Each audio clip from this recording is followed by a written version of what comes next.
All right. Good morning and welcome to the Calaveras September 17th, 2019 Calaveras County Board of Supervisors meeting. If you are able, will you please rise for the Pledge of Allegiance? Let us begin. I pledge allegiance to the flag of the United States of America and to the republic for which it stands, one nation, under God, indivisible, with liberty and justice for all.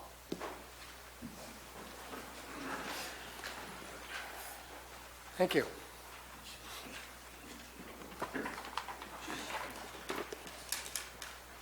Announcements. This is a time for county staff to provide updates of upcoming county events that may be of interest to the public. Thank you. Supervisor Mills. Good morning. I got one. Angels Camp will be holding an Angels Night Out from 5 to 8 this Saturday. All of the stores downtown will be open, and there will be, I believe, wine served in various locations for those that are interested. Thank you very much. Other announcements from staff? Thank you. I'll just make a quick thank you to the county staff, especially Tony, and other staff that worked last night on the Department of Insurance Town Hall. It was much appreciated. Thank you, Mr. Alt, for providing that support. We'll move on to public comment. General public comment. Any item of interest to the public that is within the subject matter jurisdiction of the board and is not posted on the consent or regular agendas may be addressed during the public comment period. California law prohibits the board from taking action on any matter which is not posted on the agenda unless it is determined to be an emergency by the Board of Supervisors. If public comment is completed before the 30-minute allotted time period, the board may immediately move to the next order of business. If public comment is not completed during the allotted time period, it will be continued as the last item of business in order to provide an opportunity for the remainder of comments to be heard. Thank you very much. Everybody will have 3 minutes. Items not on the agenda. So, who would like to begin? Coach, Chief, are you standing up to give us public comment? What I have to say will be during your session regarding the homeless situation. That's not on today's agenda, so if you'd like to speak to it, this would be the time. Good morning, ladies and gentlemen. My name is Don Young. I'm the fire chief for the San Andreas Fire Protection District and have been so for 25 years. We're currently dealing with a crisis in our county, and I understand that homeless individuals and the now being advised that there's preparations being made to house individuals, and I'm very concerned. I have a very overburdened fire protection district. We respond over 1,300 calls a year. My staff is underpaid. I've got young men and women that work for us for stipends, which is a pittance to what most folks would get, and they move their way on up and out of the area as quick as they can because money is of an issue. We don't need something like that in Calaveras County. We don't even need it in San Andreas. I feel bad for it. I have a brother that lives in the same manner as most of these folks, so it's not as if I'm non-sympathetic towards their endeavors, but most of it is a choice that they make. And as it is right now, we get a number of calls that have to do with individuals that just have the inability to care for themselves. I wish I had more answers for you. I don't have a solution to the problem, but San Andreas right now, with the income rate that's in our county, we're already impoverished. We don't need more in here. So I have, unless you have some questions for me. Thank you, Chief. All right. The public comment? Will? I'm Will Moore from Rancho Calaveras, and I have a homeless brother. Not in this area. He lives under some bushes out in the Delta. Anyhow, he was born blue. He was a blue baby. And somehow in this birth process, something's missing inside. Can't see it. You know, I have a friend who was born with with one finger on one hand, and she has spent her whole life compensating for that missing hand. And this brother of mine has spent his whole life compensating for something that's missing. But you can't say what it is. And there's no cure. I mean, I understand what the chief said, that he doesn't have any better alternatives, but somehow society still has to deal with people who are missing parts. And I don't have any good suggestions to make either, but it isn't necessarily a choice. Yeah, there's a choice there, but and alcohol plays a big part in it, so forth. But there's no cure for the situation. Anyhow, thank you. Thank you.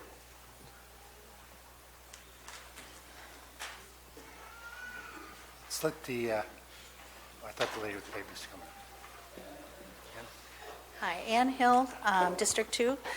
I remember a conversation I had with Sheriff Gary Kuntz a few years ago, of course, and his comment to us out there in Angels Camp one day was he was very happy that this county does not have homeless shelters because that brings in a lot of homeless people.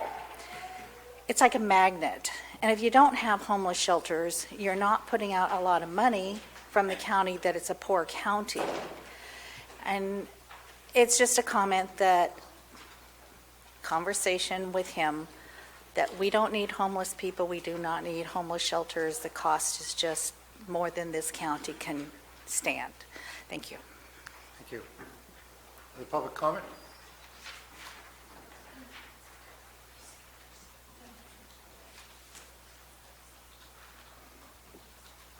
Hi, my name's Katie Abersh. I'm not really sure of the district.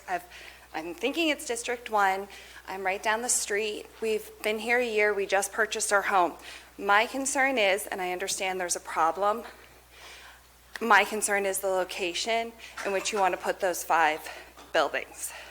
It is right next to the school, not just the elementary school. It's also right next to the preschool, my own school. It's next to the other, I believe it's Head Start, early intervention programs. It's also next to the high school. I think that's inviting a big problem. I think it's people being proactive to one issue, but not planning for other issues that could arise. From what I gathered at the meeting I attended last week, there was no plan for safety at the school, at least at San Andreas Elementary. We came from Sacramento of the gated schools. They were opened at 8:15 for 15 minutes, closed, opened again at dismissal. We use those fields for soccer. We use those fields so my kids and other kids in the community can go play. We live in a very tight-knit community, and we love it. That's why my husband and I fought very hard to stay here. I love I can leave my door unlocked, and I understand the homeless is a problem. I'm not blind to that. I'm not uncompassionate towards that. However, please think of where you're putting it. Think of the location. Think of the fact that you're going to change everything. Think of the safety of the children. And I don't want to have to explain to my young girls, which they had to see in Sacramento a lot of, what the needles are on the ground. For example, quickly, we were downtown one day getting our hair done. We went to the top of the parking facility, and there was someone ODing in the stairwell. I quickly made a beeline with my 2 young girls so we didn't have to see it. I just don't want to have to explain that stuff to my girls. I don't want them to have to feel unsafe. My oldest is almost to the point she can walk across the street by herself. She's growing independence. That's all I think us moms, because there's a lot of us moms who are here today who have children who go to San Andreas, who have grandchildren who go to San Andreas, whose children went to San Andreas. We just want you to consider the location. There's so many other places it can go, and there's so many other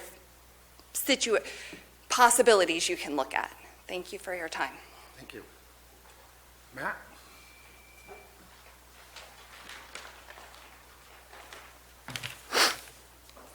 Good morning, board and staff. I'm Matt Brock. I'm a third-generation San Andreas resident, and I want to voice my objection to the proposed housing projects in San Andreas.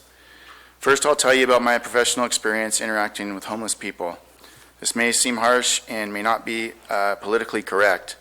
The fire engine I work on responds to approximately 2,200 calls for service annually. About 1,500 of those calls each year are calls for homeless individuals.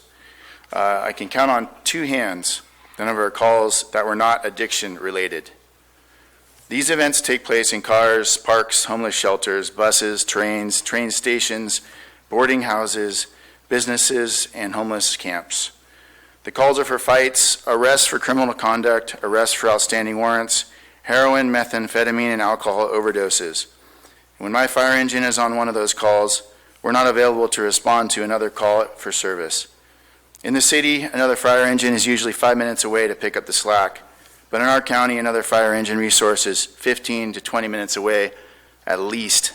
Same goes for the transporting ambulances and law enforcement. On many levels, we simply do not have the resources here to serve as a homeless population. Second, I want to tell you about the low-income, subsidized, or the new term, I think, is workforce housing inventory in Calaveras County. Do you know that San Andreas currently has 75% of the county's low-income, subsidized, or workforce housing inventory? Right here in San Andreas, 75%. That statistic does not include whatever type of housing you would call goes on at the Sierra Inn, which is formerly the Black Bart Inn. Should these housing projects be built here, San Andreas would have well over 90% of the county's low-income, subsidized, or workforce housing inventory. Every community should do its part and have housing options for all socio-economic demographics. For diversity purposes, this needs to be spread throughout the county. It's not healthy for a community to have over 75% of one type of housing, not to mention 90%. Calaveras High School is one of the highlights of San Andreas. It brings our town and community together. Did you know that Calaveras High School students call San Andreas Cranksterville? Here's what I propose for the property near elementary school. Partner with the County Office of Education, build a trade school for high school kids that are at risk. Have modern tools for them to learn to work with metal, wood, and computers. And through substance abuse education, teach these students on why you become homeless and how to avoid it. If the county truly wants to help fight homeless epidemic, use these funds, these grant funds, to build an inpatient substance treatment center. Help these souls fight the true demon that keeps most of them homeless. It's their addiction to substances. Once a person is sober, we can get them housing and a job. Thank you. Thank you, Matt. Any other public speak? Anybody else want to speak? Cliff? Morning. I'm here to speak about homeless too, and the homeless shelters. I live really close to everything that you guys are proposing to do, and I've been dealing with these situations for almost 10 years. We have a lot of methamphetamines in this county. We have a lot of alcoholism in this county, and I watch as behavioral health tries to intervene and help these folks, and there are in some cases they do help them. One in particular, I can tell you, it took about 1.5 years to get her straightened out, but in that 1.5 years there was a lot of damage done to our neighborhood because of not only what she was doing, but what the folks that she attracted did. And unfortunately, she went through it because they were passing her around and taking advantage of her situation. So I don't think that putting that next to a school or in San Andreas at all is an answer. We need to get it somewhere where it's on its own.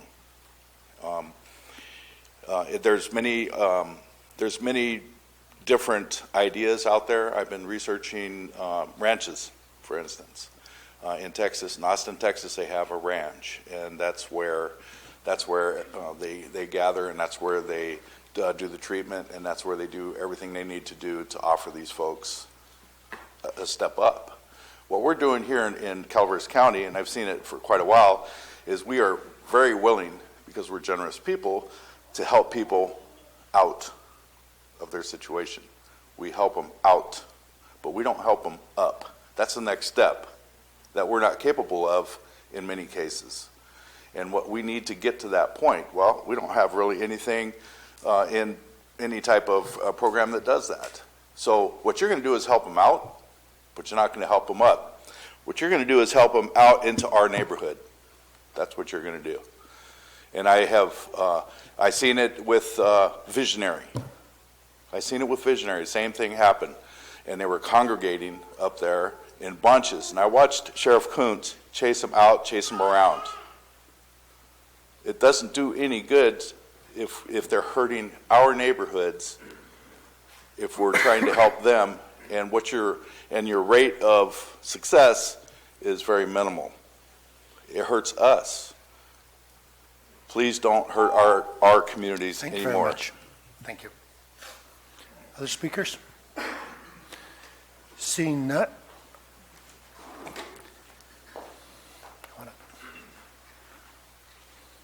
Hi, my name is Jessica Cloud. I actually moved here from Stockton, and so I've seen a community go that has taken the homeless and tried to help them. It closed our elementary school in Stockton, made it a ghetto. My parents moved us out of Stockton when we were 15, and I've slowly moved my family away from Stockton. We came here to have a different kind of community, and I feel like all you're going to do is just ruin it with these facilities that you're going to put in. My child goes to San Andreas Elementary, and right now I'm at the point where I'm going to register at Moke Hill Elementary because I don't like the situation that's being created for my family. And then eventually we're going to move out of San Andreas because of this, and I feel like you're not giving us much choice. The excuses that Kristen made of why that property was purchased was because it was zoned properly, it was for sale. These aren't good enough reasons to put them next to an elementary school. When we brought the thing up to the principal about our concerns, we were told there needs to be fencing. Fences would just create other problems. No one is being sensitive to what we want in our community. You're just telling us what we get, pretty much. That's how I feel. So I feel like we should have had these meetings before the property was purchased, that we should have been a part of the discussion of where these things were going to go, and not just told, this is your option, and if you don't choose this, you're going to lose your funding, and then that's where you're at right now. There are rural areas all over this place that you could have chosen and worked with people in the housing area to change the zoning for places that are on Pool Station Road or even off Mountain Ranch Road. Why is it next to the elementary school is the biggest concern for us. Thank you. Thank you. Quick editorial to the public. Everybody here, most of you guys are familiar with my rules. No comments from the audience while someone's up there speaking. If you want to do happy hands, that's fine. If you want to do a thumbs down, that's fine. But thank you very much. You guys all know this, and I would appreciate you respecting these rules. Beth? Good morning. I was going over some old agendas, and the issue of the small houses were noticed and agendized and brought to the public back in April. I think that it's sort of it's not true that the public wasn't notified ahead of time. I also have a problem with the messaging. I think that it's really harmful to people to be labeled as severely or significantly mentally ill in public. I think that mental illness is a spectrum disorder that it's just wrong to stigmatize people publicly like this. I think that it's more apt to refer to people as disabled and not violate their HIPAA rights and the other more stringent rights that mental health services are bound to. There is no evidence out there that suggests that people who struggle with depression, anxiety, other health issues are any more violent than anyone else. I find that this is all about othering people, where it's dehumanizing to the people that the county that are most vulnerable. And I think that it's really a shame that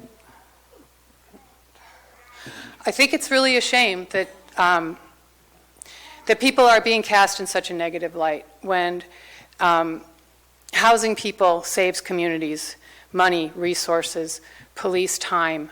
I don't know why people feel safer with having underserved, vulnerable people living on the streets with no bathroom facilities, with very little resources and options. I don't know why why people think that it's better for people to be living in the elements and completely destitute and desperate. I think that it's just a real shame that our community is rallying against people who are ill and people who are struggling. And I would like very much for us to show more compassion and to stop being so fear-based. I know that in the article in the Enterprise, at least 24 of the children, or of the people in the point-in-time count are children. And when you say, what about the children, let's think about the homeless children too. Thank you.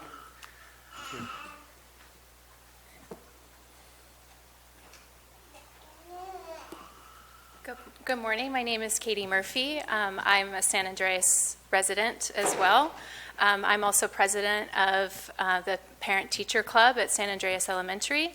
I am also a public health nurse, registered nurse. I have served my entire adult life helping those in need. I worked in Lodi and specifically worked with those that are underserved, underrepresented. So I don't want anyone to, on my behalf, think that we are being not compassionate. My concern is the location of where these projects are supposed to be taking place. I do believe that it is something that is a complicated topic, and I don't know if we can all agree on that there is not a simple answer, that there is a problem. And just the fact that it is going to, that the property that is by the school is very, very concerning. I have 3 children. They will all eventually go to San Andreas Elementary. We love it there. But it is concerning that we already have the amount of subsidized housing that we have, that I agree the county should have resources. I don't agree that this is the right answer. And I think that with San Andreas having what we already have, the remaining areas within the county should also be a part of the conversation. And the location should be considered elsewhere. Thank you. Any other public comment? Seeing none, we will close public comment and move on to the regular agenda. Item 1 on the regular agenda is from the Administrative Office to authorize the Board Chair to sign the response to the fiscal year 2018-19 Grand Jury Report. Mr. Alt. As you're aware, this item is back before the board after last week's recommendations from the board. I've made changes as directed by the board in the responses before you now. I also tried to encapsulate some of the feedback that we got in public comment about our timelines for response and some of the other items. So, draft it before you. Questions? Bring it to public comment. Come on up. So, responses for the grand jury report. I've been through 4 of them on this board.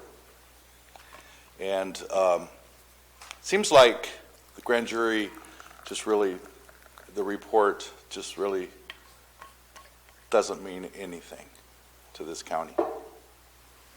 Doesn't. It's just a response. And then it's over, and then it gets buried, and it's done. And you go on to the next one. It doesn't have any substance anymore. This is a grand jury. It should have meaning, and the things in it should be meaningful. There are a lot of really important issues within that report that are very meaningful to our county and our citizens. A lot of people really don't pay attention to it because they don't understand it, but grand jury report just doesn't seem to be that important, I guess, to try to rectify some of the issues that are going on with it. And I just don't think that's right. Thank you.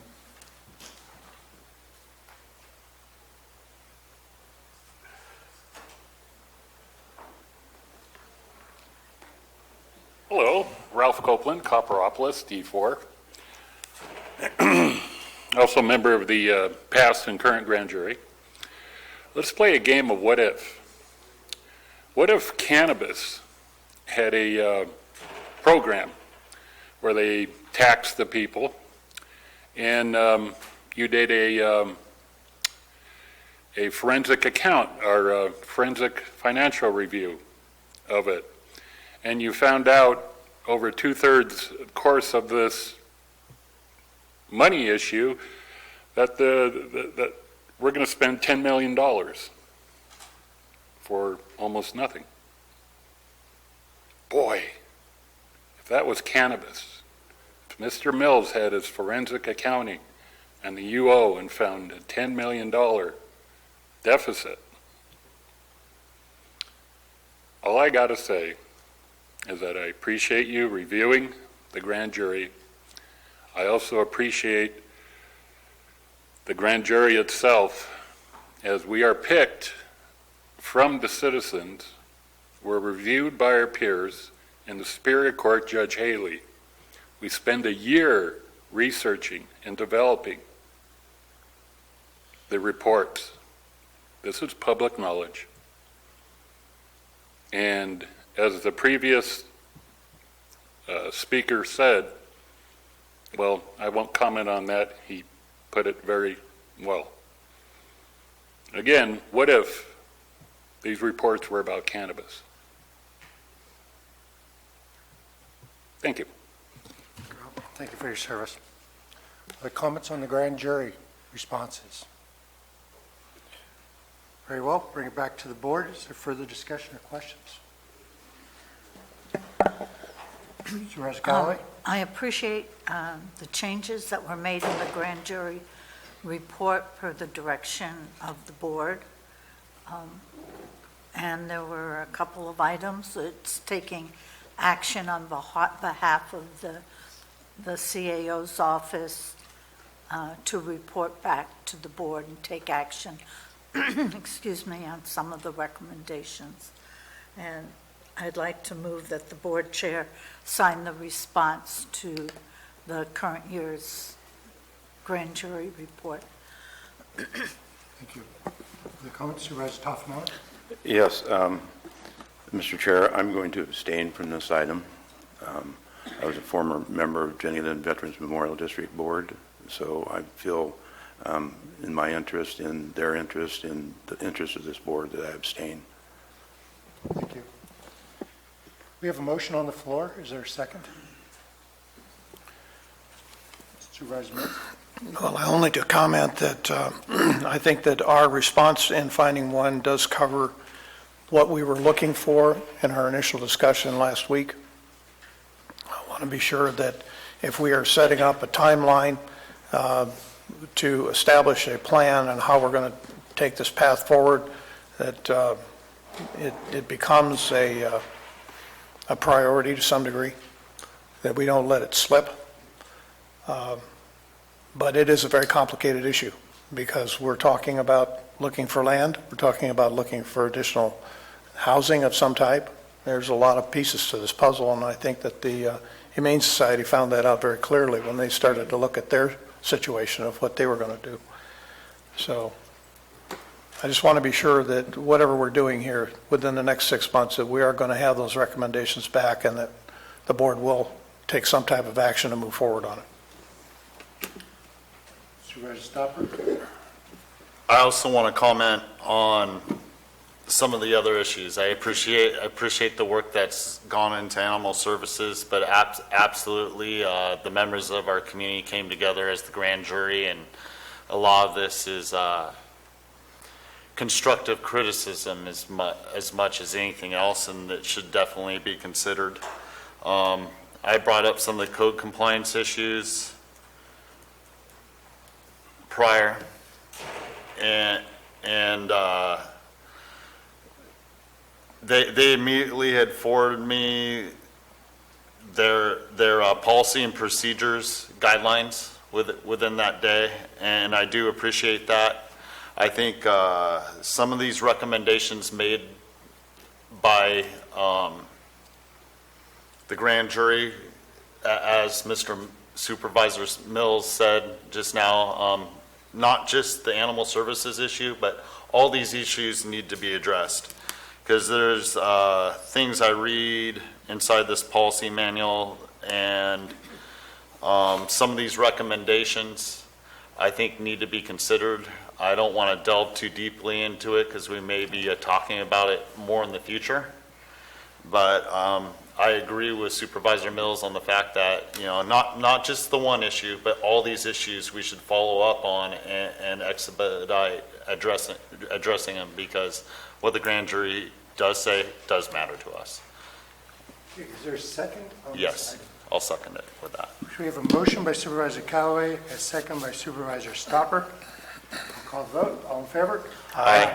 Opposed? Passes 4-0, one abstention. Supervisor Toffenelli abstained. Coachable. Okay, we'll move on to item 2. Do we need a second to set up? You got it? Okay.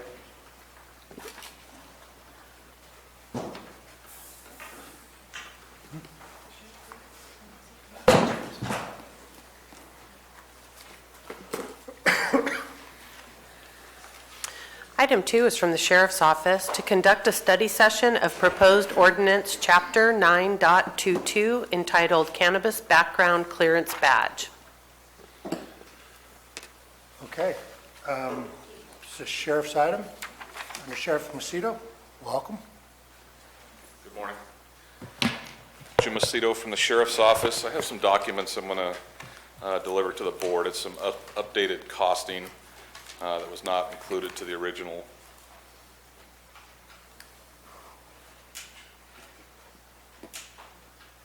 There's some extra copies that I'll leave here next to the podium. The sheriff asked that I send his regrets for not being here. He had a family medical matter he had to attend to today. As noted in the board packet, we brought this matter before the board on February 9th. The sheriff's office has explored some different options.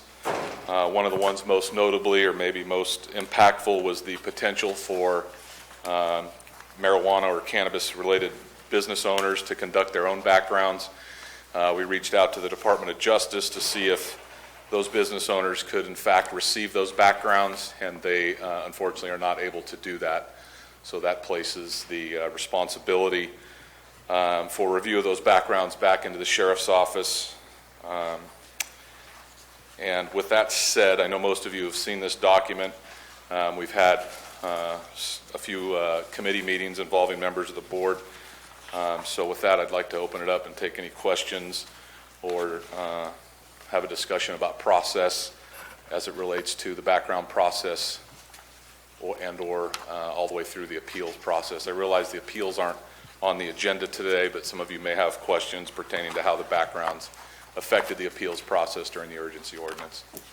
If I could start, Under Sheriff, I just want to check in. We assigned 2 committee members to take a look at this. Is there anything you guys want to report out as we start?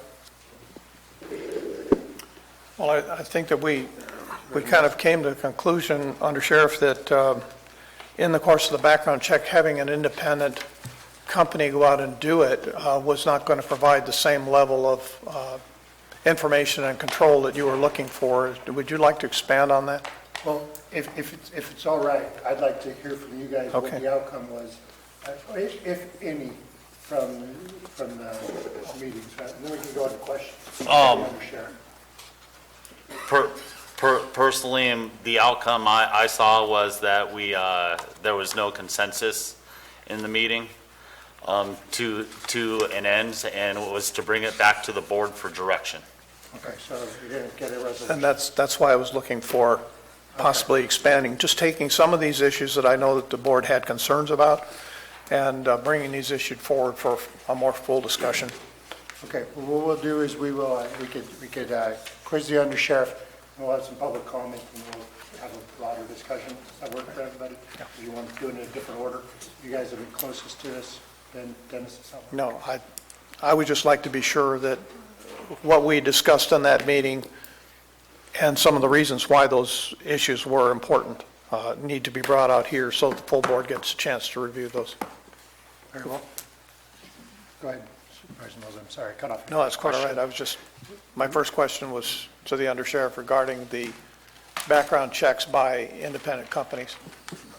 Correct. We believe it's important to still maintain the questionnaire and also to receive the information related or relayed to us from those background investigations. That helps us make an assessment and a decision as it relates to the safety of the public and the approval of the issuance of the background card. If I may, sir, to address that, the law's been looked into it, and if we were to put forward an ordinance and we were to outsource those background checks outside, there's no one that's willing to maintain the liability on that issue is the answer to that question that Mr. Mills brought up.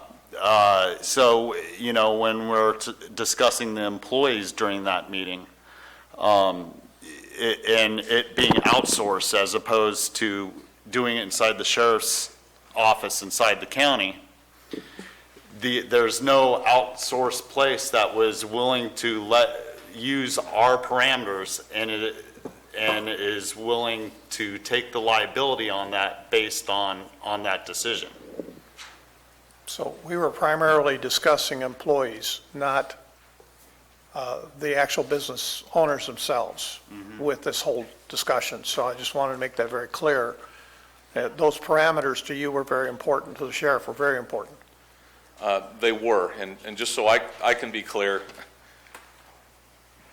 the backgrounds on the employees are important, and the Department of Justice will not allow a cannabis or marijuana-related business to obtain an ORI number, which allows them to go into a DOJ database to check on their employees' backgrounds. That was one of the possible alternative solutions the sheriff discussed, and based upon our research, that was not allowable. So we are back to where we were before as it relates to the sheriff's office conducting those background investigations.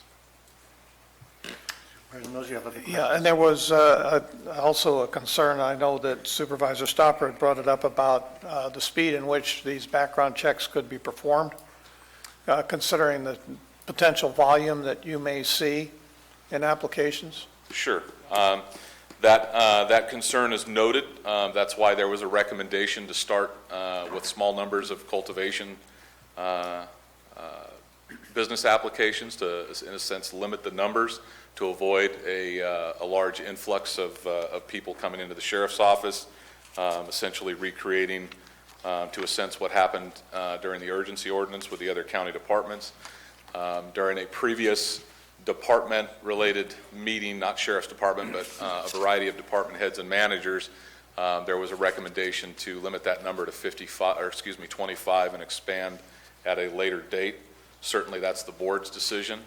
However, I would just keep in mind that based upon that decision that the board makes, that could definitely affect not just the sheriff's office, but other county departments. I do want to put one thing to rest, though, and one thing to bed. The inference that has been made that the sheriff was slow walking these or perhaps creating a de facto ban by slow walking these is absolute nonsense. We're here to do a thorough background to ensure that the public's safe and that we're not issuing these cards to people that are going to be a threat to the public to the best we can. So there was no slow walking by the sheriff's office. There was no de facto ban. That is not some grand scheme in the sheriff's office. It's complete nonsense. And you felt that you currently have staff available to undertake this program of doing these background checks? We do have staff in place. We obviously, the document I provided to you today is an updated version of a tiered system based upon the results of the background. One of the things we discussed in our meeting with the committee, including board members, was specifically to try and establish a tier system to move those people with no criminal background or no issues through the process, not only quicker, but with a reduced cost of the background. We've done that in the document provided to you. But again, the numbers of people that come into the sheriff's office, the sheriff's office cannot control that. I think the board can through the ordinance. And so it's basically going to be dependent upon the decisions that are ultimately made. I can tell you that staff will work diligently on it. There's staff that are assigned to it, staff that's been preparing for it. There are lessons we learned during the urgency ordinance, which I think will probably help speed up the process this go-round. But the one thing I don't want to do is sit here and guarantee you that this is going to be like a McDonald's drive-through where you're in and out. But because we do want to be thorough and we do want to make sure we're looking at safety issues or concerns. And having all of the information contained within the Sheriff's Department, you will also be receiving any notifications of criminal history changes in a subsequent one-year period. So we're talking about coming back every year for an update on the cards or an update on the background checks? That was discussed during the meeting, and that was in fact the sheriff's recommendation, the sheriff's office recommendation. I don't want to speak for the district attorney. I believe the district attorney is going to be here today to speak if she's not already arrived. But that was the recommendation of those two offices. And that's not unique. A lot of businesses conduct, and even the government center to a certain extent, conduct similar ongoing backgrounds for certain employees. I know that this particular section really deals with more of the background check, but there is no discussion about, for those who fail the background check, their cards are no longer active, they're on a site. What are we going to have as far as a penalty, a fine, or something else as a result of them? I know the state is very clear, it's $30,000 a day, but what about in our situation? How are we going to deter people from being on these sites without adequate identification? If the ordinance is in fact passed and ratified and they violate the ordinance, it would be a misdemeanor. And we would file that through the district attorney's office. There would obviously be administrative consequences through the county, and that will be a decision made by the district attorney and or the administrative hearing officer. Okay. Just to point out, there is in fact an enforcement provision. It's in 9.22080, and there's a series of fines that are imposed upon both workers and owners if they're on the site without a badge. I just wanted to bring that out so that before public comment starts, that people are aware it's in that provision. Okay, that's all pretty much I have for now. I think that, is there anything else that we covered? There's quite a bit we covered in there. Not all of it pertains. I mean, there's a lot of back and forth on a single issue when it comes to employees. And you maintain that you feel that you could process 25? Yes. 25 total with employees? Yes. And we all knew that outside cannabis growers could never get a ORI number. It was for them to do a live scan through somewhere else, and we weren't able to apply what we had to that. Was the determination we came up with, right? Yes, our records manager, who is the acting custodian of records, reached out to the Department of Justice, and that was the response that we received. But as the county, we're able to file for another OOI number within the county, correct? I'm not sure I understand your question. The sheriff's office has one. Has one? Yes. So does HR? Correct. And we're able to put forward for another one if we so choose as a county and put it for a third OOI number through the Department of Justice. There's a process that Yes. you have to go through the Department of Justice to obtain an ORI. Absolutely checked on it. Yes, sir. I have a quick question, Under Sheriff. So, and I'm just tearing up for what we just went through here. So you're saying the sheriff's office is only capable of processing 25 gross? No, that's not what I'm saying. That was the collective recommendation of the department heads. That they only want 25 gross? Well, So if we have more than 25, do you have the capacity or do you not have the capacity to do more with this proposal? Chair Garamendi, I think that's a fair question. What I don't have is a crystal ball.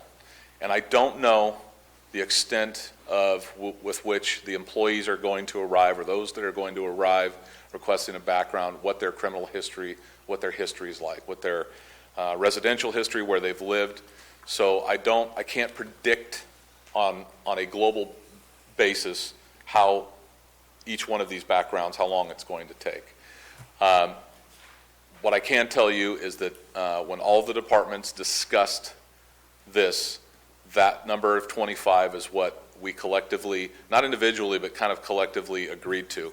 The departments within the sheriff's office, or are you speaking for the county-wide? Well, I don't want to speak for the other county departments. Well, you said all the other departments. Well, so. we had a series of meetings with department heads. Planning was involved. The DA was there. I can't recall exactly who else was there, but that was the collective decision that we all spoke about at that given time. That 25 was that number. That was before this process got fleshed out, for lack of a better term. Could we do more? Potentially. If they're quick and easy, then yes, we could potentially do more. Could these 25, if they all have the maximum number of employees, and those employees have criminal histories or have lived a variety of places or issues that we have to research, it's going to potentially slow us down. What I want to give you is reasonable advice so you can make a decision. And what I can't tell you is I cannot predict who's going to show up to do these. But what I can tell you is we could certainly report back to you if we're moving along, we're moving quickly.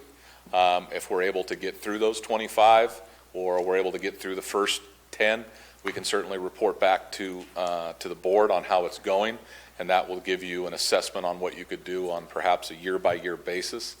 One of the other things that was discussed in that meeting, regardless of the number the board decides, we could certainly come back based upon the information we've learned, and the board obviously reserves the right and has the right to amend the ordinance. So the answer is maybe. The answer is it's dependent upon the circumstances. I'm Okay. sorry for that answer. I would That's love to okay. be able to tell you, Supervisor, we will do this Jim, number. It Yeah. doesn't, I was just, if you knew you could do it, you know you can do it. If you're not sure, you're not sure, and I appreciate the honesty. I have questions about, since I know there's been kicking around outside agencies doing some of this work. Sure. In the sheriff's office, when you do a concealed carry weapons permit for somebody to carry a gun in public, there is a online process to do that now. Correct. How does that work, and is that something that could be applicable to this, or is growing marijuana more dangerous than having a CCW? Help me understand what is available for outsourcing. Okay, so you laid out 3 questions in there, so I'm going to break those down for you one by one. The permitium process, which we use for CCW, is online. And your question to the extent of is there something we could do relating to marijuana, give it time. Somebody will develop a program for some sort of online cannabis related backgrounds. I looked into it because I know there are private background companies that do backgrounds for certain contractors for governmental agencies, but I was not able to find one that was specific to cannabis, so I think I've answered that portion. As far as it being more dangerous or not, generally speaking, the concealed weapons permit process, it is thorough. There are things that would exclude one from carrying, obviously, a a firearm. I have to be honest with you, the clientele for those seeking concealed weapons permits compared to the people we're dealing with in cultivation sites, there tend to be background differences in those two. And there tends to be a difference in criminal history. I know there are some people that have both, but to the extent with what we went through during the urgency ordinance, those were very different backgrounds that those folks applying for those separate permits came from. And so, therefore, I understand where the board is wanting to look at those two as comparable, but I really do not think they are comparable issues. Okay. When you do your background checks for your employees, your techs, people in the jail, Yes. even your officers, you use third party to do background investigations, don't we? We do third parties to do the background, but not the running through the databases. And that's where I think there's a difference. Okay. We don't use a third party to run fingerprint criminal history, and it's a different animal. Let me step back for a moment and explain this, and I think this probably will be educational for everyone. When you run a pre-employment background check for someone, it is very different than running a criminal history on someone. Pre-employment backgrounds will only allow you to check for specific crimes that would affect that employment. And this is separate for peace officers. A full criminal background check on just an individual, per se a suspect in a crime, that is much more thorough and that is a much more comprehensive background. As an example, if we were doing a background on a person who wanted to work at a child care facility, only certain crimes would show up. A public intoxication arrest, per se, would not show up on someone applying to work at a child daycare facility. It wouldn't exclude them from working at a child daycare facility. Is that because it's in the code, it's saying this is excluded? State law allows you to do, or state law, I should say, prohibits you from doing, with the exception of peace officers and certain other positions, it precludes you from doing as thorough of a criminal history investigation as you would, per se, on a suspect in a crime. Are you with me? Yeah, I understand. I guess my point is you lay out the criteria, and the third party checks that criteria. In which case? In any case. No. So that's why I'm not talking about a criminal background check. A sheriff's office employee, we run them through a DOJ. We take their fingerprints. It is incredibly thorough for a sheriff's office employee, specifically a peace officer. Well, how about civilians? Okay. For a civilian, a baseball coach, child daycare facility, they're fingerprinted, and you're only notified if certain crimes come up that would affect that specific employment. Right. And that's how we're kind of dealing with the marijuana issue. But you feel pretty confident about that third party. I mean, when you have those things, you feel like most of it's in there? I think you're missing me. The third party, the outside background person, doesn't deal with the fingerprinting part and the results from the Department of Justice. They conduct the interviews of neighbors, family, the interview with the employee, but they're not the ones receiving the criminal history check. That still comes back to the sheriff's office. Right. I understand that. That's all my questions. I have a couple questions. Supervisor Toffenelli? Jim, I want to be clear on this employee portion of this. You're saying 25, and they're employees. So what if I come to the county and I don't have an employer, but I want to get a badge so I can go to a farm and seek employment? So I come to the sheriff's office, and you may have an influx of that. Is that any different? I mean, it may add, the employers bring 5 that they want, and then you have an influx of other people coming in. How are you going to deal with that? Are you going to do them separate, away from the employers seeking their cards and the employees' cards? Because, like in my industry, we have. I may certify somebody to weld, but they can take their papers and walk off and go somewhere else. So it's a good question, and it was discussed, I think, during our committee meeting to a limited extent. And we agreed that yes, those that had applied through the county and gone through the process would get priority compared to, for lack of a better term, a speculator or an uninvolved employee. However, I have to tell you, I think the board has the authority to direct us in that manner to a certain extent. To a certain extent, if that's the board's preference, then you guys could certainly recommend that in the passage of the ordinance, that priority to be given to someone that is, as long as that's lawful and that passes county council's review. I believe the board has the authority to direct that the sheriff prioritize. And then I have another question I had a conversation with Megan about in this ordinance, and it has to do with the hearing, appeals hearing. Yes. Prior to us have an administrative hearing officer, the appeals came to this board, and we were overwhelmed, so we set that situation up to where we'll set up a hearing officer. And we also have appeals hearings all the time here in the boardroom on different items.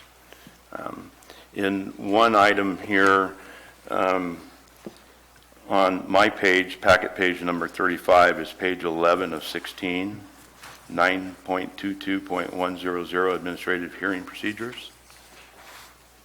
Item number C, it says witnesses shall be sworn. The hearing officer may question witnesses at any time and recall them as necessary for further testimony. We've never sworn anybody in any hearings here in the board. I had a conversation with Megan about it, and she said it's within our purview to be able to do that and have it in our code. But we've never sworn anybody in here, and I think Megan wants to chime in on this. Yeah, I just want to clarify, the hearing officers have been swearing witnesses in for hearings in front of the administrative hearing officer. And so this is consistent with the practice that has been in place for administrative hearings in front of the Office of Administrative Hearings. And that is allowed under Government Code 27721. So the reason that the 9.22 includes administering oaths is because that is specifically outlined in the Government Code for the process with administrative hearing officers. I just wanted to have that discussion in case the board might want to bring that up, that we don't swear people in here. However, that process involves swearing them in. We would be... And I get, and from what our discussion was and what you sent me, the difference is if we have appeals hearing here in the board and we don't swear anybody in, and opposed to that, if they're sworn in, they could perjure themselves and be prosecuted for perjury. And I think that's important. I think if you want to take care of the compliant growers, the growers that are trying to comply, that are being forthright and honest, I think it's important that you differentiate the two.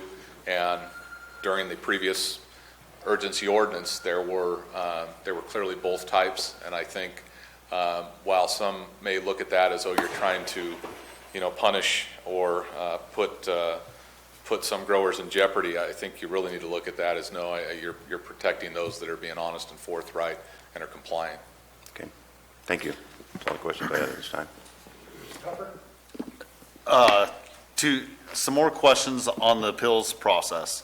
So we'll be, whether it's an owner or a worker, I believe the way I'm reading this is it applies to both the same if they're denied on the appeal process, correct?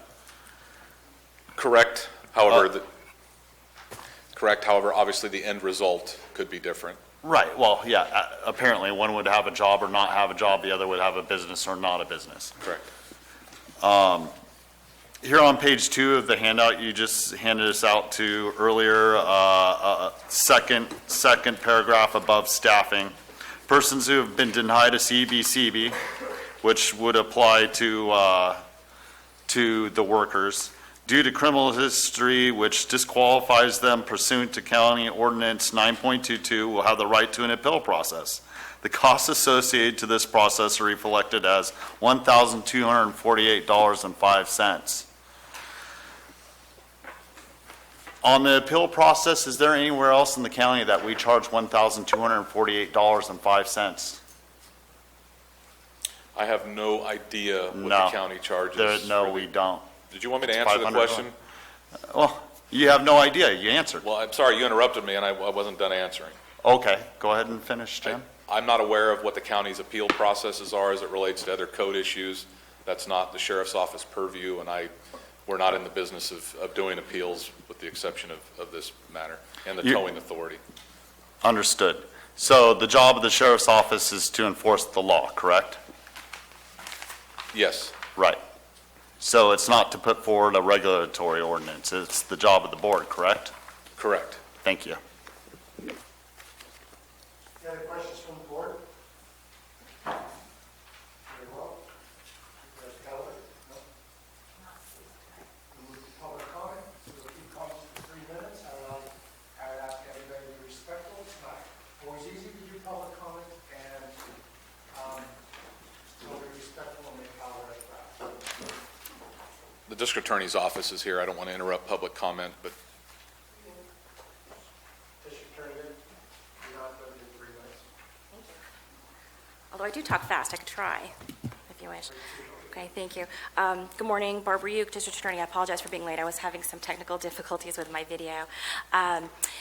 First of all, I wanted to just address the number of 25. I was at that meeting where kind of there was consensus that 25 was the maximum number that we could handle right now in order, with the current resources, in order not to experience what we experienced last time and set the industry up for failure. You talk about the we. This is Sheriff's Office and District Attorneys? No, the county. You're talking about there was a consensus among all county departments? No, I wanted to clarify who was at the meeting as I recall, because it was more than just planning and my office and I was just saying, the sheriff's office. if there was a consensus, no one ever brought me in on that loop. Okay. So it was code compliance was also there, the ag commissioner, we also had a representative for environmental health. So I think it's important to kind of remember the history and what happened and what worked, what didn't work. And if the county, it seems that we are going down this road, and we heard repeatedly a few years ago about, oh, we're building the bus as we're driving down the road, we're building the airplane as we're flying it. We should maybe look at what's really the situation we have here today and try to plan and look at our foundation so that we have the best infrastructure going forward for success. And so that's why I just wanted to address that point. With respect to the sheriff's office bringing this forward and being willing to, engage in the process and conduct the background checks, as DA, I'm grateful to the sheriff for being willing to devote resources and time and energy to that for 2 reasons, and I will try to keep it brief. One is that I do believe that conducting the background checks as proposed in this program is a good way to try to ensure its success, to protect growers, to help growers be successful, and also to protect the public. The program as it is does send a signal as to who the county wants to invite into the system, and I think it would hopefully discourage those who cannot pass from applying. Number 2, what we experienced last time with the influx of people and the people who would come and go from grow to grow or be maybe part of a criminal organization and come in and then leave, is that when we did have crimes that occur at the grow sites or related to the grow sites, is that we had a very difficult time locating witnesses, locating victims. We did have numerous cases that were very serious cases, and we weren't necessarily concerned about what's going on with the grow. Maybe it was a registered grow. We were more concerned about the violent crime, the robberies, the assaults with deadly weapons, the brandishing of firearms, the sexual assaults that occurred, and we had a difficult time proving our cases because we could not find the witnesses, didn't have good IDs on the witnesses, and the victims as well.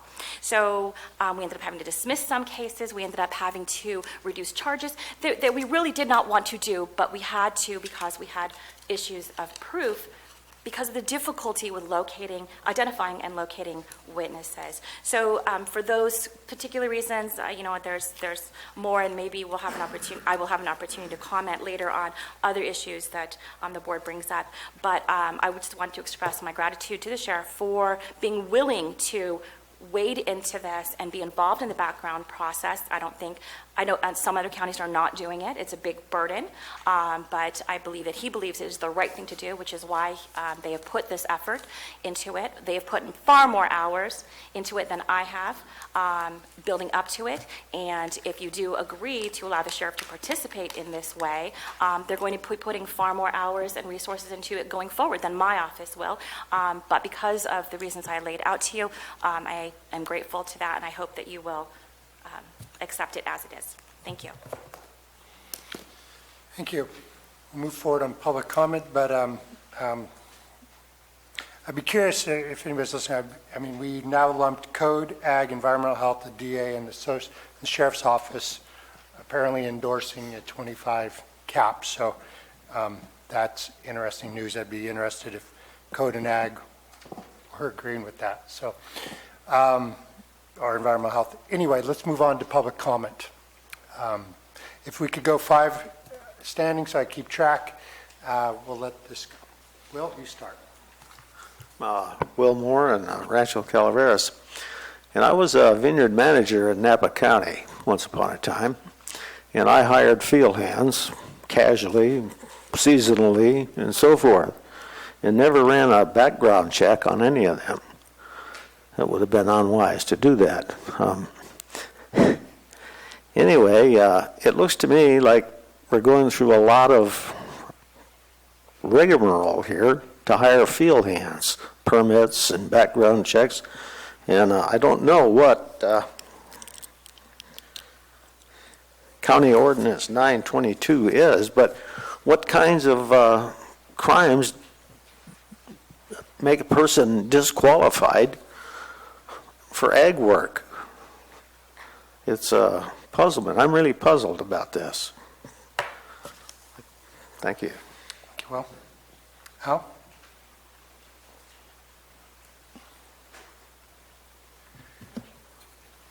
Good morning, Board and Alsa County Taxpayers Association. Well, I agree with Will. It looks like we're going back to Logic 1A. Why are we having these background checks? The industry has been going on now for 50 years or so. It's a black market industry because it's banned by government. Now it's emerging through the states to become legitimate. So we have probably anybody that's involved with it has been involved with in the black market. The black markets are always caused by government. They're not caused by anybody else. So it's good news that we're getting away from the black market, which reduces crime. Yet the black market can be expanded by not just banning something, but making it so difficult through government regulation and bureaucracy that it's better to go black market than it is to register. And if we don't know the reason for these background checks and what we do with the information, probably the best thing we could do, considering the amount of support for these badges, is to put a sunset clause on it and allow maybe 3-5 years that the badge law would expire, and unless there was some reason to continue it. If there's no reason to continue it, then just go ahead and let it expire. That's assuming that you pass this thing. Thank you. Thank you. Other public comment? If you'd like to speak, if you could please line up, we'll move things quicker. Marty Crane, District 5.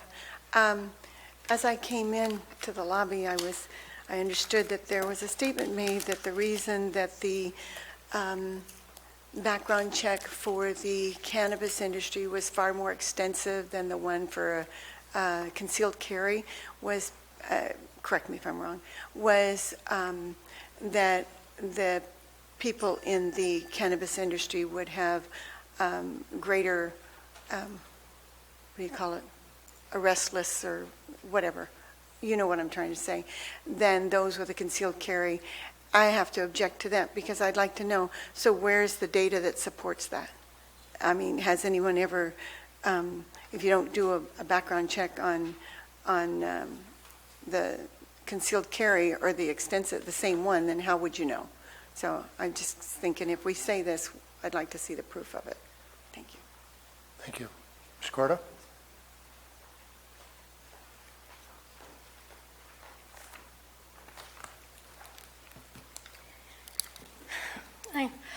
I'm glad the supervisors are willing to spend a good percentage of their time talking about how to regulate pot. One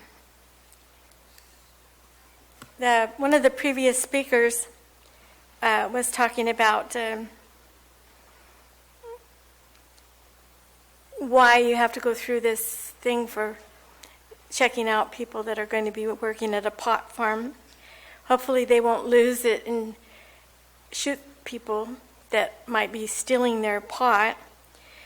Along with this is the governor is now spending $20 billion to alert the public that e-cigarettes, which double as THC purveyors,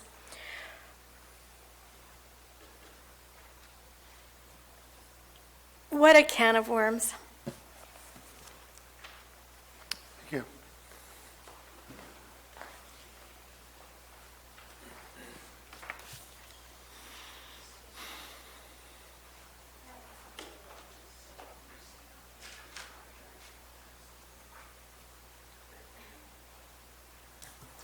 Susan Morse, District 2, representing Calaveras residents against commercial marijuana. We object to the Board of Supervisors proceeding with its consideration of a background clearance ordinance in advance of and independent from the evaluation of the county's proposed cultivation ordinance. The county is putting the cart before the horse. There is currently a permanent cultivation ban in place, and the county cannot assume that the cultivation ordinance will be passed. We have identified numerous problems with the environmental review for the proposed cultivation ordinance, and more specifically, the lack thereof.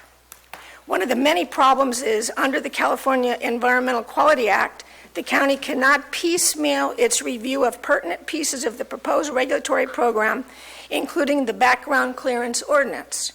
This ordinance must be considered in conjunction with the proposed cultivation ordinance with a joint environmental review. One of the reasons CEQA prohibits a piecemeal approach is to prevent momentum from building for a particular policy before that policy has even ever been reviewed. That is precisely what the board is trying to do here with its premature consideration of the background clearance ordinance. Thank you. Chair? Thank you. I didn't get a copy. No, of either one, either the. Here. Thank you. Morning, Board. Bert Schufelt, Murphy's, California. Something I think that's been lost here is that this pool that we're talking about, well, first, a quick point is we need these badges for our legal operating dispensaries in the county so that they can have a more streamlined business process, trying to make taxes for the government to spend here. I understand they're having trouble getting their employees quickly behind the counter at their dispensaries. Also, as far as this pertains to the cultivation ordinance, the board has directed staff to bring back an ordinance that is limited entirely to people who've already been through this process during the UO with the sheriff. So, like me, we've all been through a background check already. So it's not like a whole bunch of random, criminals are even in the running here. It's people who were here, who paid taxes, who have families here, and are trying to rebuild their lives from what was taken away from us with the ban. So I think that's been lost. We've all been vetted. You're not getting some strangers. And the employees, that might be the only time I'm going to take a bullet for Macedo is if one of my employees tries to shoot him. Like, what the heck? No business owner is going to bring some wingnut out there who's going to have to, that's going to be my responsibility. I'm not going to employ people who are going to put me, my family, my land, my future in jeopardy from this. That's patently ridiculous to worry about the employees so much. They're not, we're trying to build businesses. We're all grown-ups. It would be beneficial for us all to have a conversation where we all act and treat each other like that. Thank you.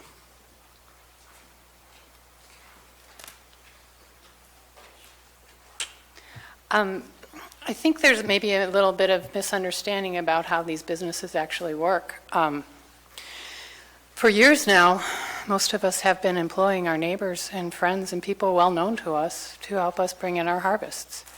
And it's just not, you hear about Trimmigans coming in from outside, but they're not put to work very often. Like at least in the reputable places, we tend to go with word of mouth and people that we know. Most of our helpers are related to us or are people that have been known to us for many, many years.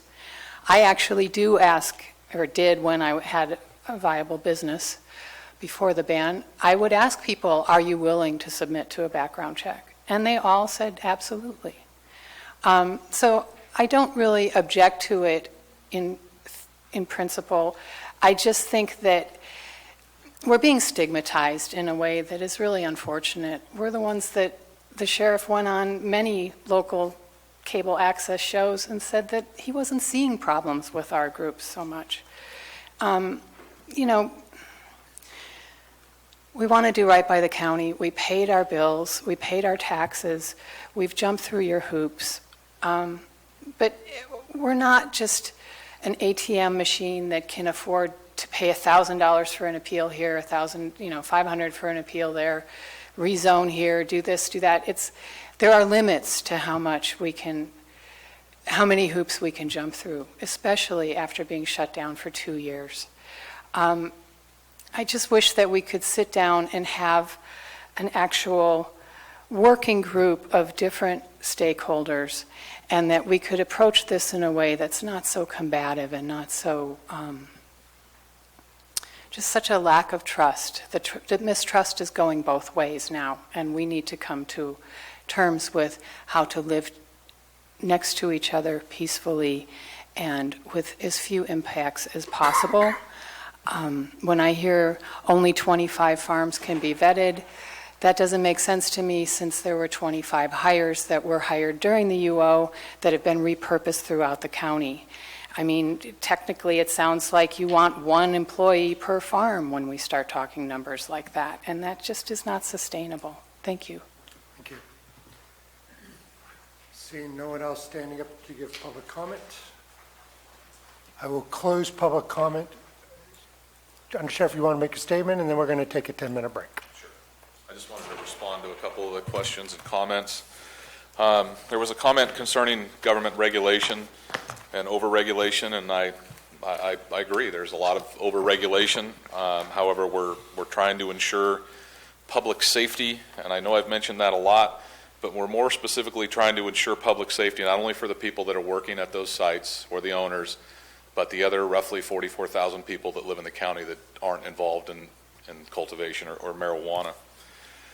There was a comment or request about data on the marijuana backgrounds comparative to the CCW backgrounds. We have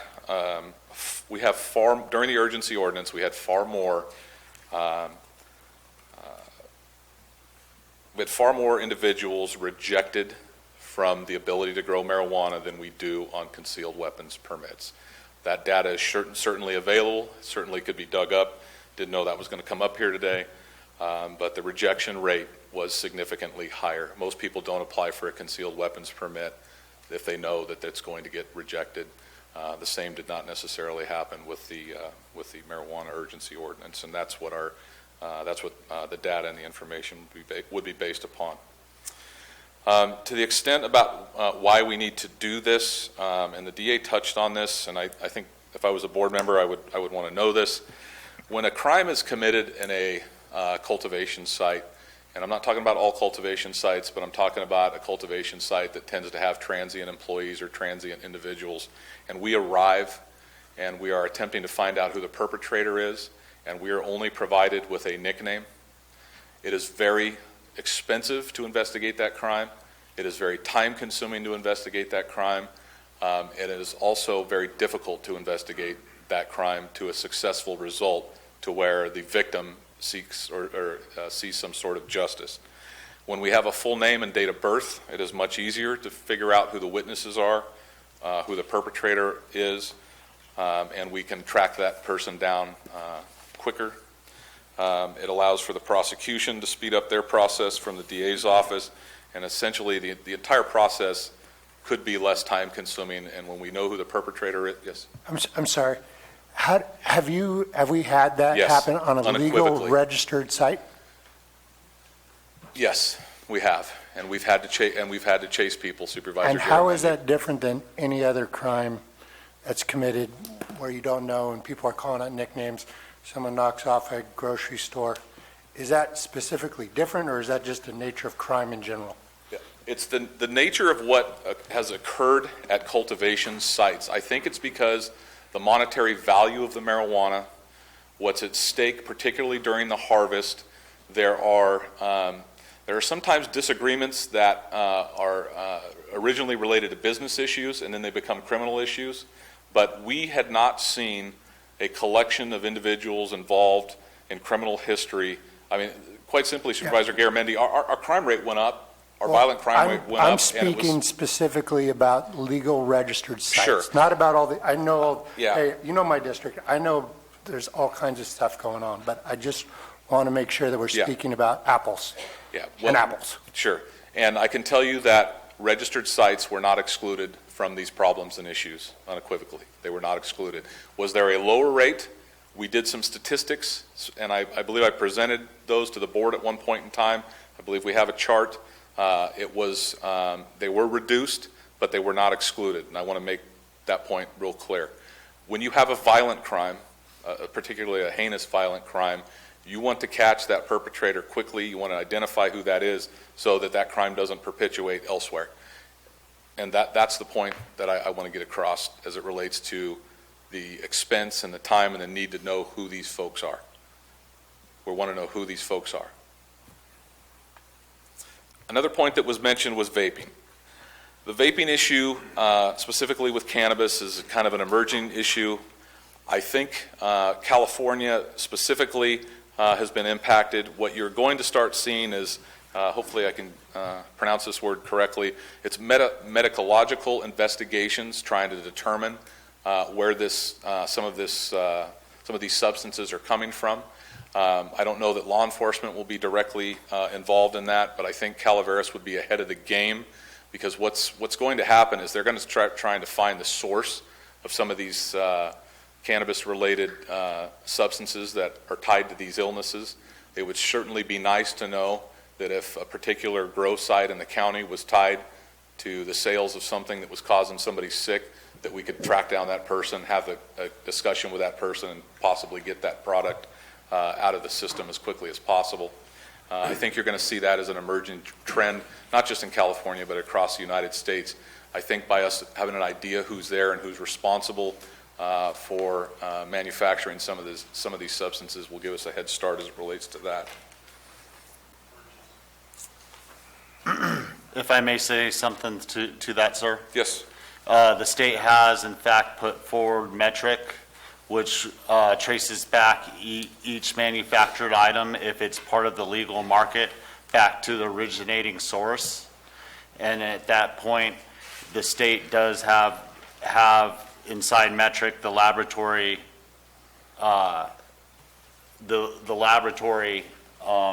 checks on it when it comes to sampling, and that's the path to trace it down to where it's manufactured, if it's within the legal market, because we're talking about the legal market here as opposed to the black market, correct? Apples and apples. Well, that's an excellent question. Is this ordinance being drafted for just those that are going to be entirely compliant? I think that's an important question. What do you mean by that? Is this ordinance being drafted with the intent that everybody's going to be compliant? 9.22? Correct. I want to make sure we're talking about the same Wouldn't you have to thing. be compliant to be in 9.22? What about those who choose not to get the background? Well, then they're not going to get a license. Or those that choose to hire people who don't get that don't complete They the don't get a background? license. That's the point. There has to So be an the ordinance. answer is yes. I don't agree based upon what we saw. I think we know people are going to violate this, and that's what I'm trying to get ahead of. So I don't think I understand. So when we initiated the urgency ordinance, people violated that. I understand, but we're writing an ordinance for people who are entering into a legal system to move forward a business. We're not talking about those people outside that. Obviously, if they don't enter into this, they're not a legal business. So tell me where you're trying to go here, because I'm not following. Where I'm trying to go is I think it's short-sighted to only realize that everybody's going to comply with this. This culture has not always been overly compliant, and if everybody was going to be compliant, there would be no penalty as it relates to this ordinance. So what I'm trying to get across is that the board needs to understand this is not just being written for those ultra-compliant people that come up here and speak to you on a regular basis, that operate a clean farm with no black market, with no back door. That's not reality in this county. I'm here to tell the board that's not the reality. There's going to be people that are going to violate this ordinance, and you need to account for that, not only in this, but in the ordinance. I'm simply Well, I mean, making if everybody followed all the laws, we wouldn't need the sheriff's office. I agree. Right. With some exception. With some exception. As goes with crosswalks, sir. I drive through town consistently. I see people skipping the crosswalk. It's everything in life. And if everybody followed every law, we wouldn't have the need for the sheriff's department or laws for that matter anyways, because they would all be ethically correct. But I do want to say that you have given us good reason why, even through the meeting we had before, you have given us good reason for the need or the want to vet certain individuals, as the DA had brought up earlier. I guess I can get into this in the deliberation here. We're going to get little into a bit. discussion. Right. Jim, is there anything else quick you want to say? And then we're going to take a 10-minute break right now. Well, let We'll me return. add something I'm before the sorry. break, because I think that if we write laws, it's only going to be for those who want to be compliant, and you've repeated that over and over again. The sheriff said in the past that the history that we've had on these is most of these issues are not surrounding the permittee, but the employees. And that most of the cases that are prosecuted are the result of bad behavior from employees. So I just want to be sure that we don't overwhelm the system. We don't overwhelm your department, the DA's office, or any other department in the county with whatever decision we make. We did that with the urgency ordinance. I was sitting out here when that all happened. We've got to be able to properly anticipate what the needs are to be compliant and to be sure that we can meet those needs. If we feel, as you've said before, that we need to expand on those in the future, fine. But the whole point revolves around the employees. And if we can simply do what we do from our end in establishing policy, that will help your job and will help the DA's job as well. Am I off base here? I think it's a fair statement. Thank you. Okay, we're going to take a 10-minute break. So we'll return at 10:40.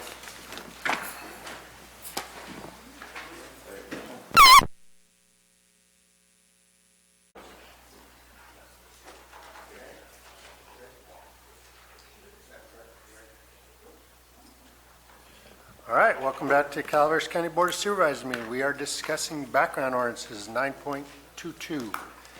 We have finished public comment. We will bring in the discussion back to the board. Who would like to begin?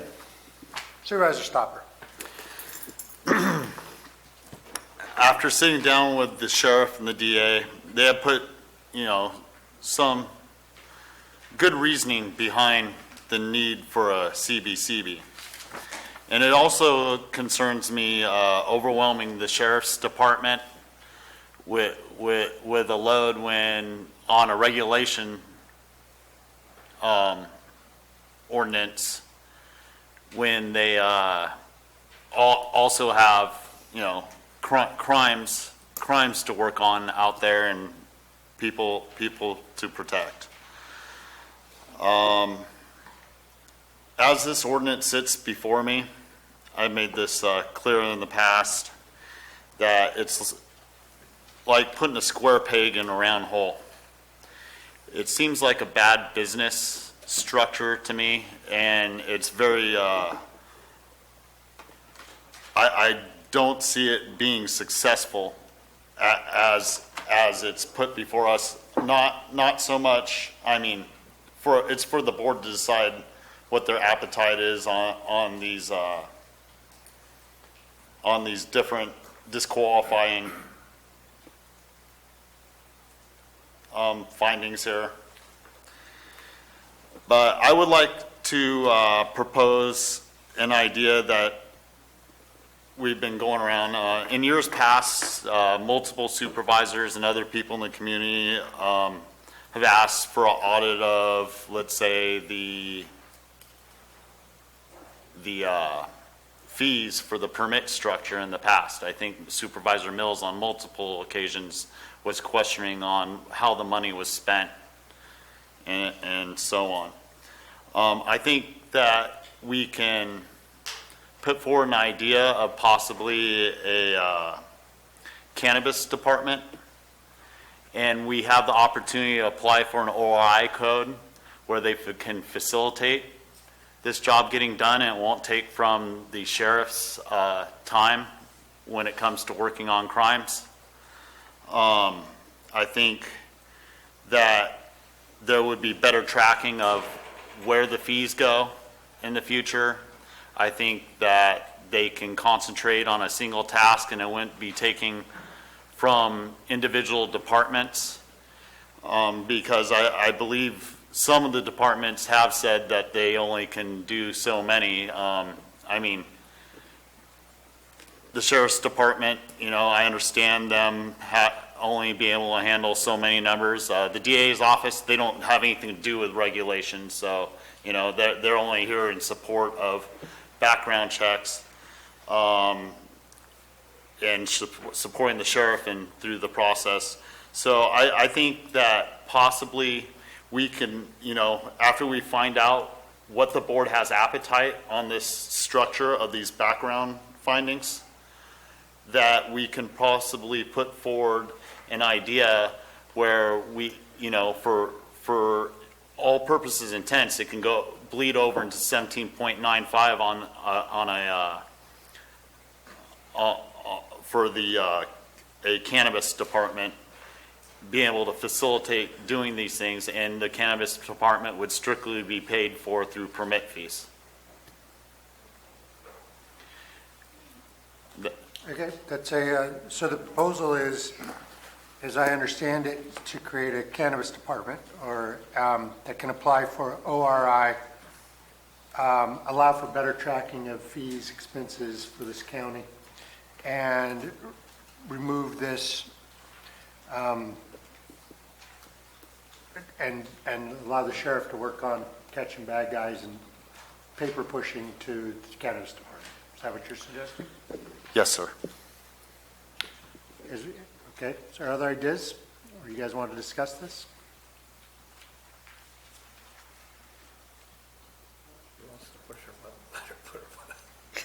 No, I want to push your button, Dennis.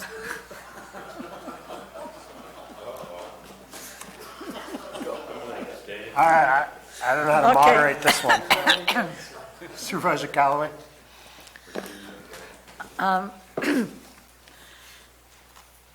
I really support the concept of a cannabis department. I've heard enough comments the last few months. Does this go to planning? Does this go to code enforcement? Does this go to the sheriff? There's so many permutations going on that having it centralized, I think would be a good idea. I look at the cost on some of these fees. I looked at the ordinance, and on a license, the sheriff has to sign off on it. So you have a tech that does it. It then goes to the lieutenant. The lieutenant gives it to the undersheriff, and then the sheriff signs off on it. Well, if a lieutenant isn't competent enough to sign off on it, maybe we should get new lieutenants. No offense, undersheriff. But, you know, they're qualified to do it. I think that we use annuitants to do background checks in other departments. We could use them to do it, have the skill set to do it here. I believe the business owners that have applied in the past that will be eligible to apply in the future have all been vetted. So we're going to vet them again. I don't have an issue with doing that. I think they have a buy-in to make sure that they, hopefully, to the best that they can, have the ability to hire people that are not going to be the problems. Now, yes, will there be some? I'm sure there will. I've always supported a card or badge system. I like the idea of doing a badge system where the workers can go from site to site. I think that's fine. I think that having an ORI number where the owners will have their employees, they are responsible for making sure they have the background check, because they can't get a card without the background check. And the results of the investigation from DOJ or FBI will come back to the cannabis department, whatever we should do. I also strongly support that we apply state rules, that we don't start elaborating on what state rules are, because we're making this more difficult for the people that are going to be in the business. We're making it more time-consuming for county employees that are involved. Let's stick to what the base is. The state has some very significant, specific rules that people have to apply for their license. And I think we should just follow those. I support that we can do independent companies, however the business owner wants it to be. Whether they come to the sheriff's office and they get fingerprinted like they do to be a volunteer in the library or to walk a dog or to work for the Area 12 Agency on Aging. I think we can do the same thing. I don't think we need to set up a separate system. So I support what Supervisor Stopper have recommended. I do want to get, excuse me, to one thing under the ordinance.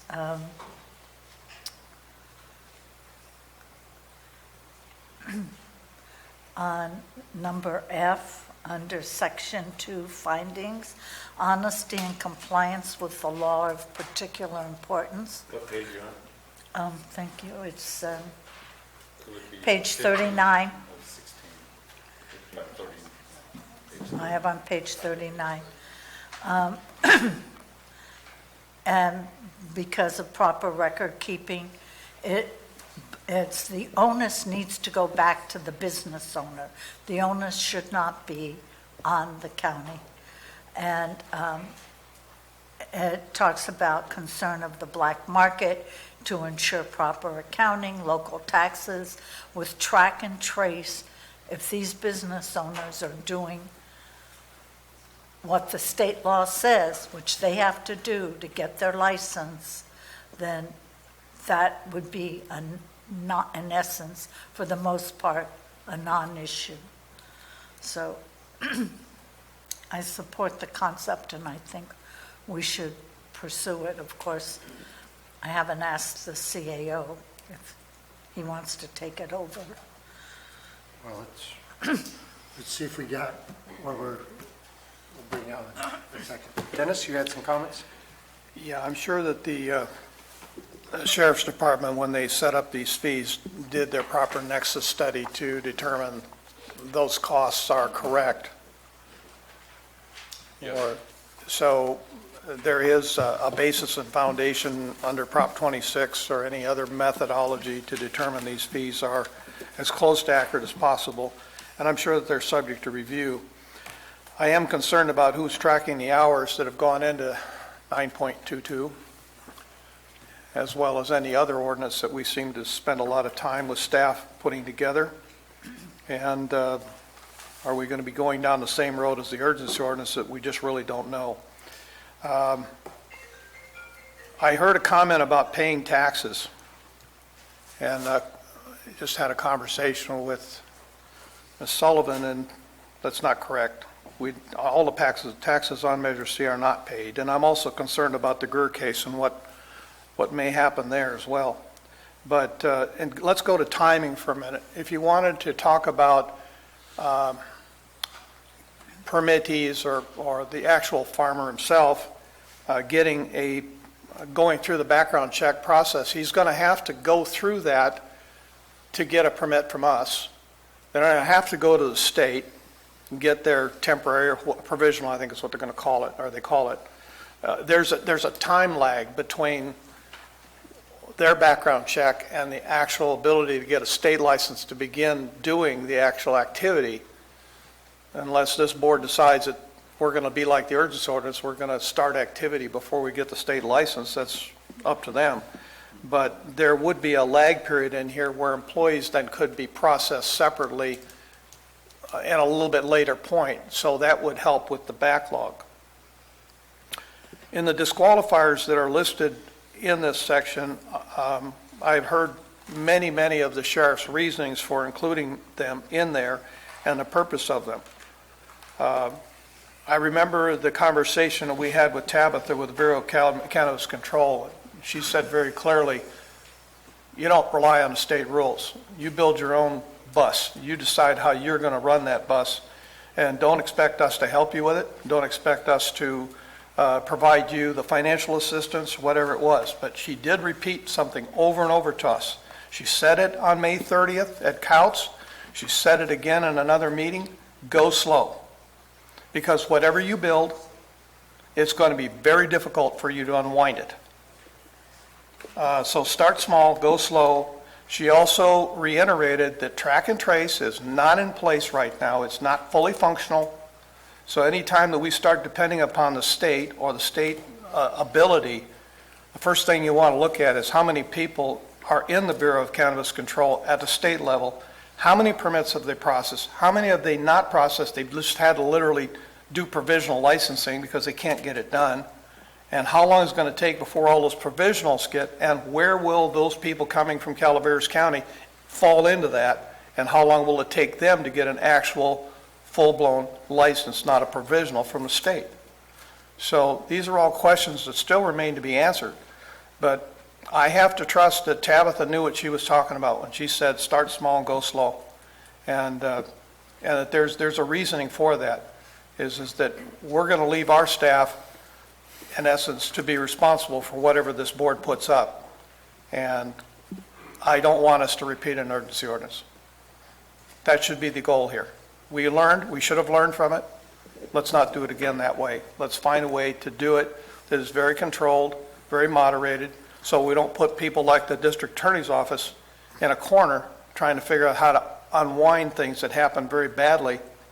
And I think that was the point that she made. That was the point that the undersheriff made, is that once you get to these sites, there's an investigative process that's going to be very difficult to do if we don't do this right.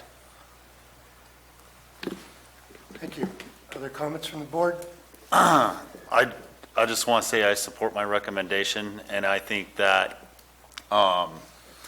as to the growing before state licensure, that's that's an automatic disqualifier within the state licensure system along with ours. And I think that possibly if we do come up with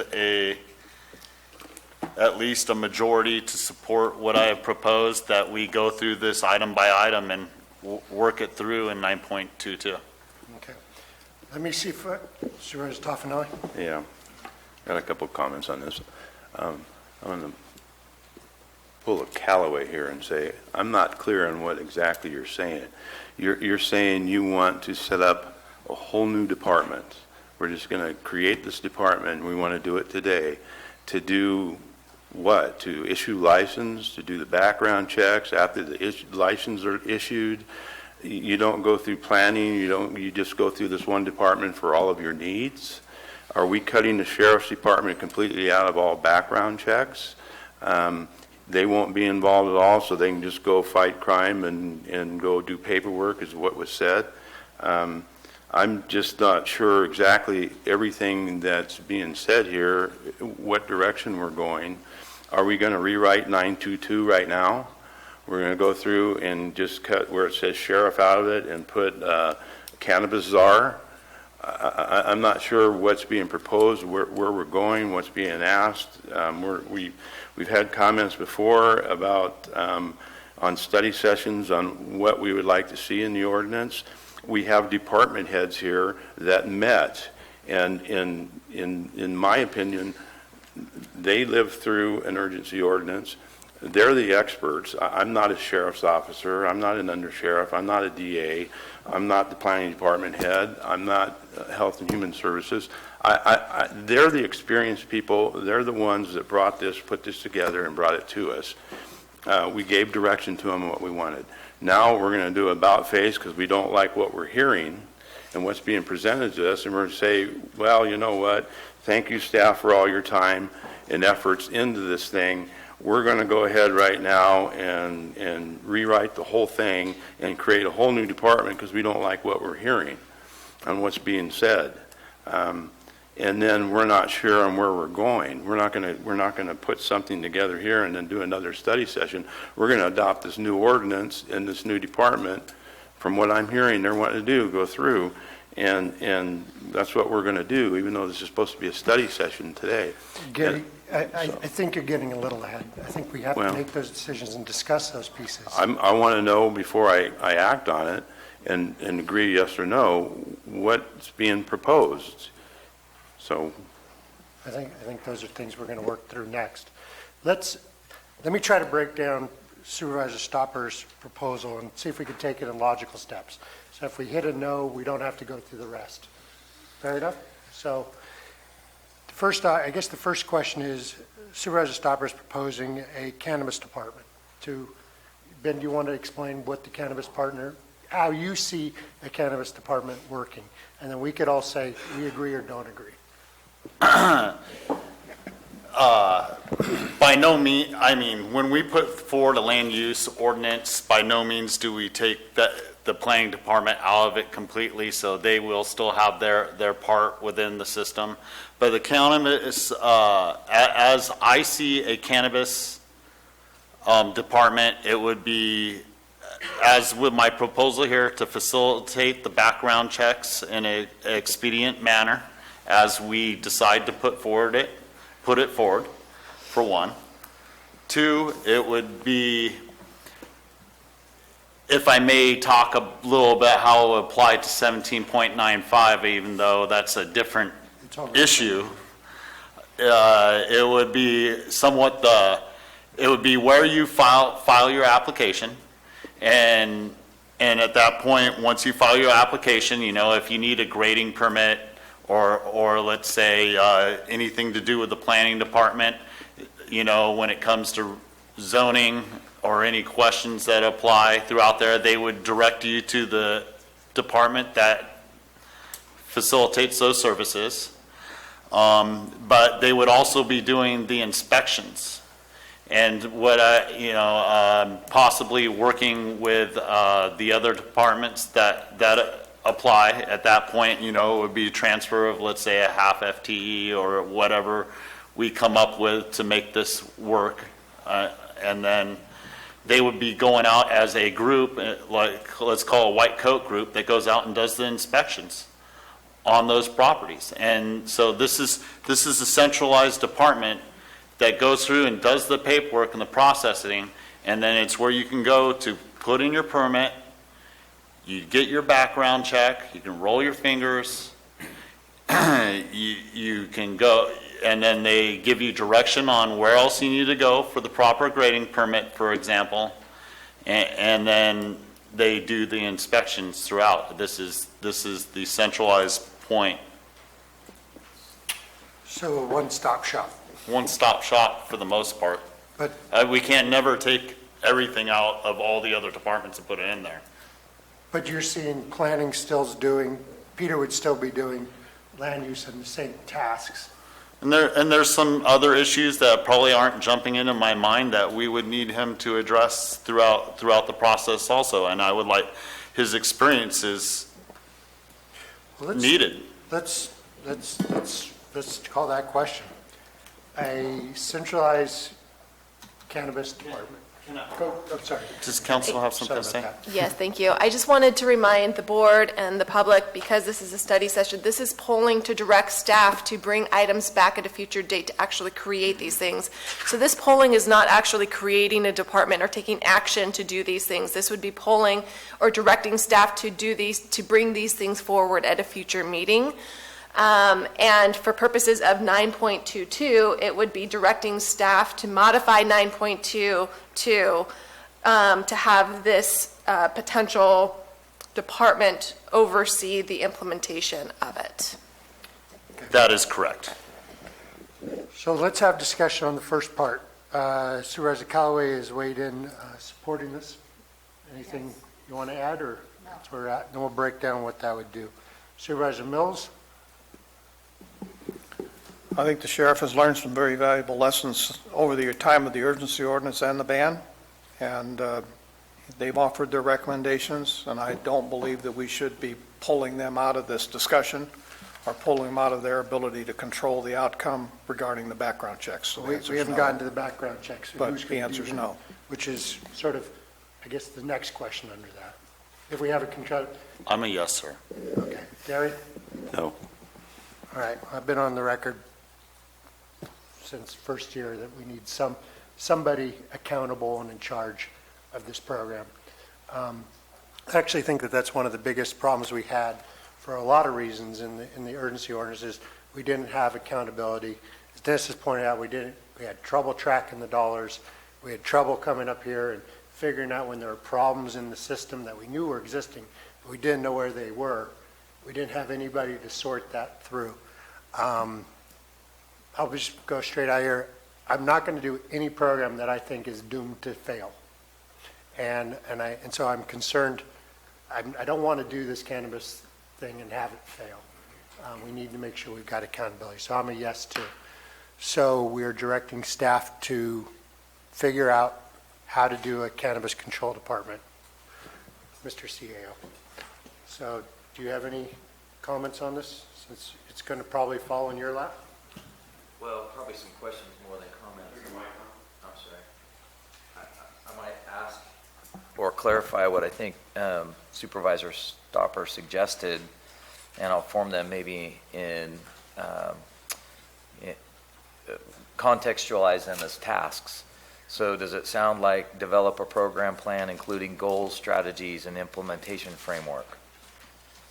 Develop and manage cannabis program in a manner that coordinates across key departments like planning, develop performance measures and statistical data, including financial data on the program, prepare and monitor contracts for services for providers, etc. The wonder of the internet allows me to find cannabis program managers throughout the state, both city and county positions. I just happen to read tasks from Monterey County's program manager position, and although worded differently, it sounds like that's the expectation of the program or the program office or manager. Yes, sir. Is that a fair statement? Yes. Okay. Okay, so I don't want to get too far out of the context of 9.22, but under that would be probably more of the regulatory ordinance, and I didn't touch on the backgrounds, but it sounds like those would be encapsulated in the one-stop shop where we would need a solution where the office manages the background program within the context of 9.22 as it's passed or modified here. Is that correct? Yes, sir. Yes. Yes. So we're having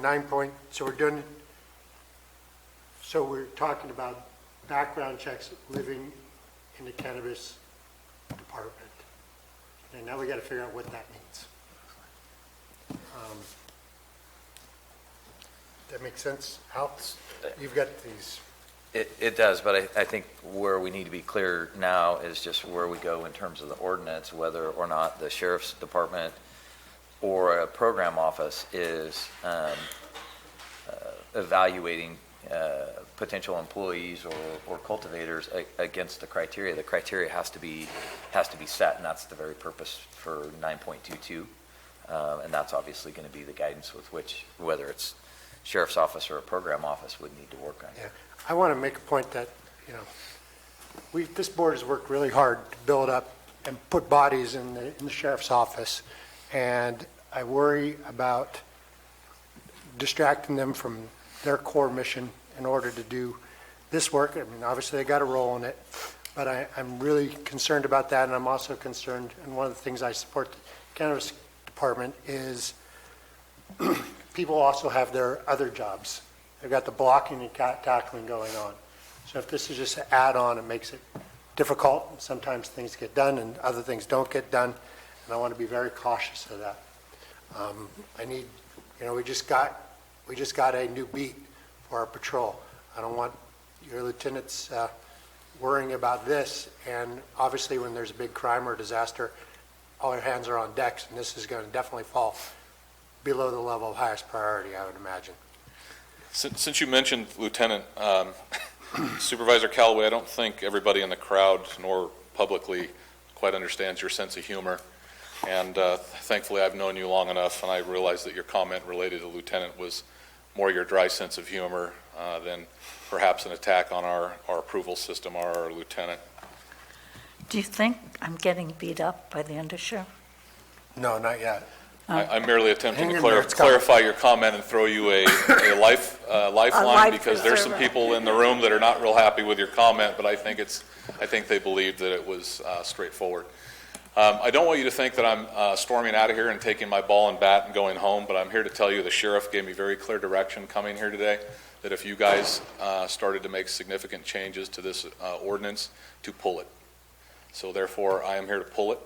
I'm pulling the ordinance off the agenda. It is the board's discretion. It's in your court. We will still work with you to finalize whatever your plans are to the extent we can.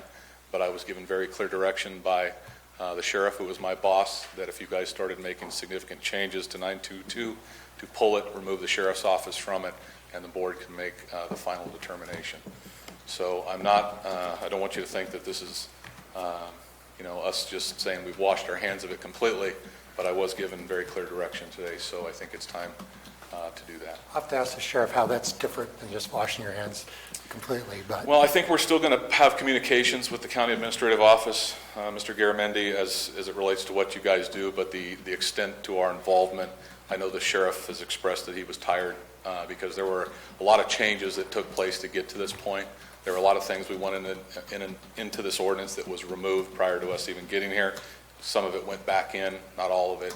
So this has been a long road, but I don't want you to think that we're just walking out, but I need to comply with my boss's direction, and he wants the sheriff's office pulled from the background. Thank you.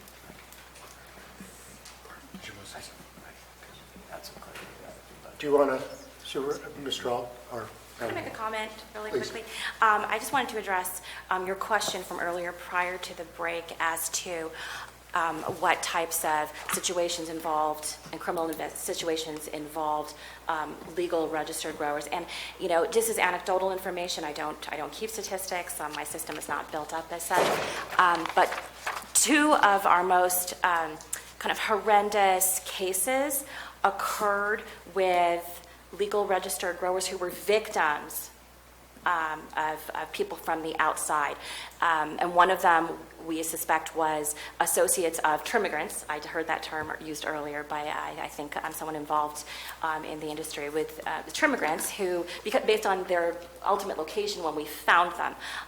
So this was, legal registered growers trying to do the right thing, but they fell victim to others from the outside. And I'm not saying that a background check would have solved or prevented all of this, but it certainly, it may have, because it's going to send a signal as to who the county wants to include in this new system. It also may have really helped in trying to identify the individuals involved and locate witnesses, because it would have given us a lead if we had some information on the people who were involved in the legal growers. Were these trimmigrants employees of the people they robbed? They were from the same location as the suspects. Yes. Yes. So they were employees of the farm that they were robbed? The trimmigrants were, and the suspects who did this horrific crime were from the same location. So I'm not saying it's the trimmigrants, but I'm saying as far as our investigation, the Sheriff's Office investigation, things would have gone a lot faster. They would have been able to pursue more leads, and I think that we would have solved the crime faster had we had the information on the ground. So I just want to offer that to you, that this is not about trying to prevent people from opening businesses. It's about a big picture, trying to have a more healthy industry and being able to protect the people involved and the public at large. It's a big picture thing. I think it's taken a while for law enforcement to get there, but the Sheriff's Office did, I think in good faith, put this forward in order to be a part of the process based on the lessons learned from last time. And that's what I wanted to add. Thank you very much. Thank you. If one thing, Ms. Diayuk, is to go with that, they did give a good case of other instances during the meeting of what workers had done and the need for this. That's why when the sheriff was originally came in during last meeting and was going away, this is why we considered about keeping the CBCB. And I do think that some of that's very justified by what she laid out to us prior and today. And it's just the real life experience that we went through. And on the cannabis, establishing a separate cannabis department, this is a new idea that I was not aware was going to be discussed during the study session today. That is something that we discussed way back in the day. Those of us that were here during the urgency ordinance, I think it was a good idea then. It didn't push forward. I think there are a lot of expenses involved in that, and that is another piece of the infrastructure that has to be built first before going forward. So I don't know how fast something like that can be done.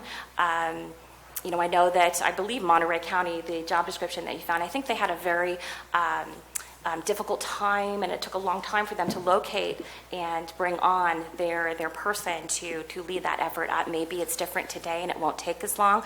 But I think that in the big scope of things, as far as wanting to expedite this process, I understand that. But if you're going to do it, we should do it right. And I say the we, I mean collectively we as the county, because that's going to affect all of us. It's going to affect the people who are involved in the industry and the general public who is not. I appreciate your leadership and your vision and your thoughtfulness in putting this forward, but I do want to emphasize that we have real life lessons that we should not forget about what happened the first time around. A lot of us who were here, the department heads who are here, and just take and pull from that information as you go forward. I do not know how long it's going to take to build a department and what that's going to look like. I think there are a lot of moving pieces, but I'm certainly at that person's disposal to discuss, and I hope they would be willing to take my input and give me an opportunity to discuss what we experienced and why we have the position that we do. Thank you. Chair, I'd like a two-minute break. I'd like a 2-minute break to speak to council. We'll take a 2-minute break for Supervisor Mills to talk to council. So if everybody can just stick around. Yeah.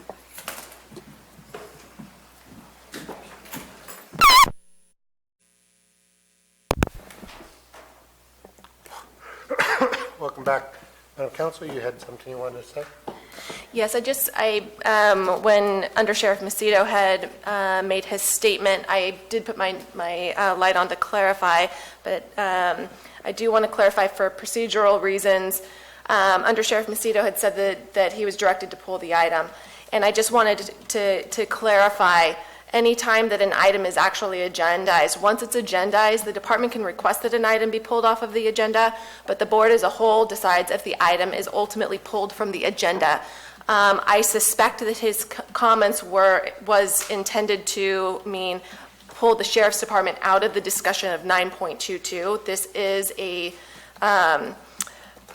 study session on 9.22. So I interpreted his statement to be pulling the sheriff out of the discussion of the item, but because he did reference pull the item, I would encourage the board to determine whether this board wants to ultimately pull the item off the agenda, which in that case we would have to stop the discussion and stop the meeting, or continue the discussion under the presentation of a study session on 9.22. 9.22 was properly agendized, the study session was properly agendized, so for Brown Act purposes, we're still in the item that was agendized, and it is up to the board if the board wants to pull the item as Under Sheriff Macedo had referenced, or if it is your interpretation of what he said to continue with the item, not pull the item from the agenda, but to remove the sheriff's department from the discussion of 9.22. Let me call the question.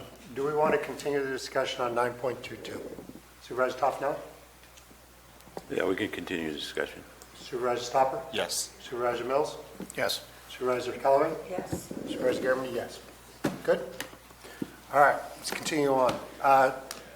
Mr. All, you had some statements you wanted to make about what's going on. I wanted to make clear from the interactions, how the sheriff's been involved in the discussions that I've had about this program since I've been here. So we all know our sheriff is quite comfortable coming to the podium. He's articulate about his department and what he wants and high expectations for the department. But our discussion here about a program office or how we administer a regulatory program in no way undermines his authority, and I'm confident in that because I've had many meetings with him as late as yesterday afternoon where we've talked about, quite frankly, at his urging prior to the last study session, when he called me and council and others prior to the study session to say they wanted out of the discussion of the employee backgrounds. That's what inspired us having discussions about what are options on how we move forward. And all of those discussions have included him and his office. And he's been quite comfortable with me and my office in the discussion that there's good rationale to have a distinction between how a regulatory program is administered through an office versus the activity they do in monitoring illicit and illegal behavior. So while it may appear from some of the dialogue that they've just backed out of the discussion, that's not been the case. We've had quite thorough dialogue on it. I feel comfortable speaking for our sheriff, even though he's not here, that he sees rationale for us to have a regulatory program and us manage it in a way, in the same way we would do any other regulatory program that we have within the county, and that they stay on the enforcement of illegal activity side. And I think if he were here, he'd nod in affirmation that that's been our discussion to this point, up to and including yesterday afternoon. That's good to know. Supervisor Mills, you had a question? No, that's the purpose was just to get clarity. When the undersheriff made his statement, we wanted to be sure that we were in a mode to go forward and not be able to stop the discussion. Okay, so we have an agreement, we have a majority agreement to create a cannabis department, whatever it may be. From the majority, I'm assuming this will live under the CAO? Supervisor Stopper, your proposal? I would assume so for building. That'll give us more room to review it as we move forward. I think that with something like this, we need the mechanism to be able to continually review it, so that we, if there's anything going wrong, we can address it quickly. Okay.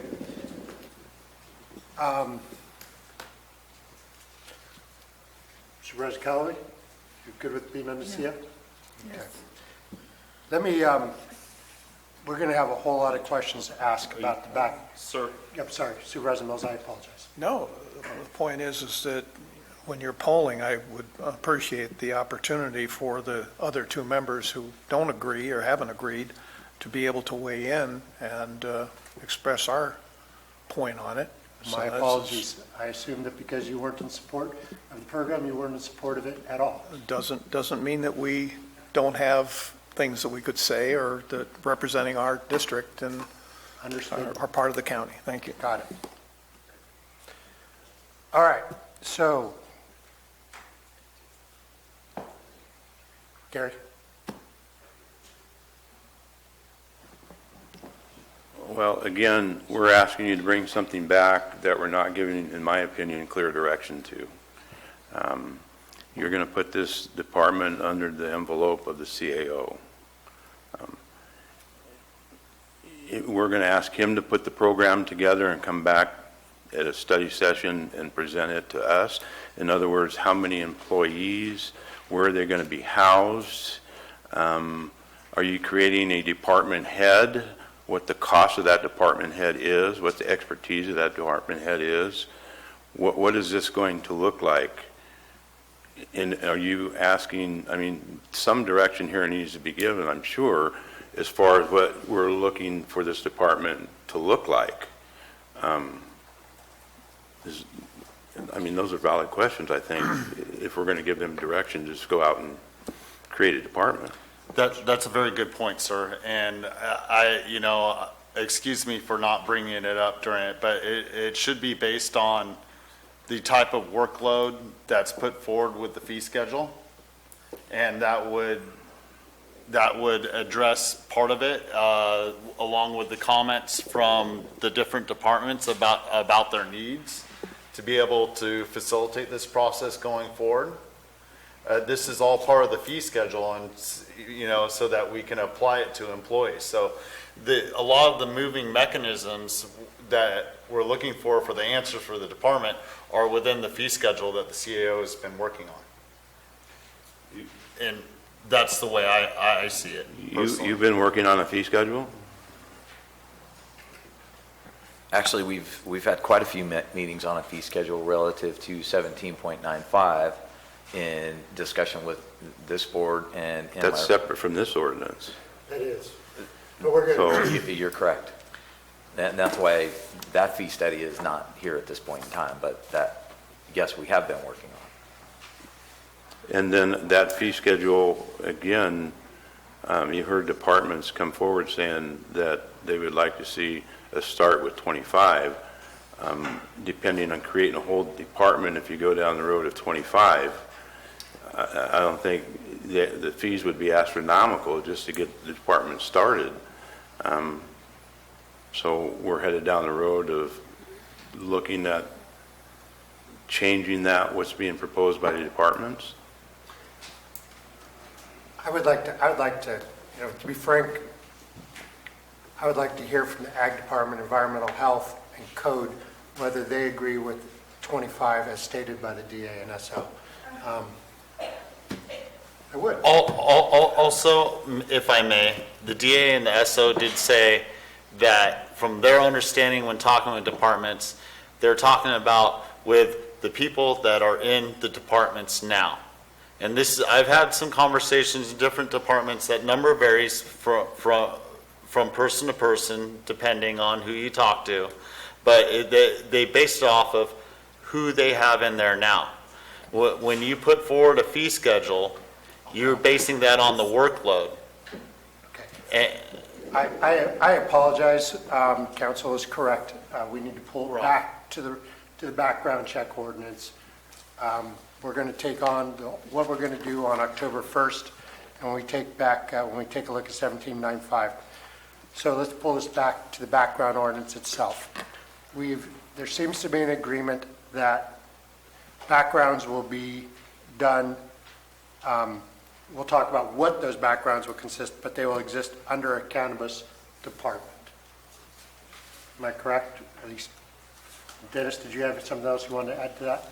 Well, Or is that statement correct? I guess the point is the formation, and this might be again drifting away, but the formation of this department is a singular act that's going to take the expertise of the staff and everybody to pull that together. So I don't know where 9.22 fits in the realm of a department that we don't even understand what it's going to be, where it's going to be, how it's going to be funded, staffing, any piece of that. So it's like we've got this ambiguous ball we're looking at here, and we're trying to shove this into it. I don't know how to make that work from my side. Let's, if this works for everybody, we'll try to encapsulate this piece, and then we hope on October 1st, we'll see how it fits in the overall piece. This is a study session to give guidance, and then I would expect staff to help figure out how that all works together. Does that work for you, council? Yeah, so the study session is about 9.22, the background check ordinance. So far I have received direction from the board to rework 9.22 when it comes forward for introduction, where the background check ordinance 9.22 would be implemented by a Department of Cannabis Control that would be housed under the CAO at this point. That is the way that it is written.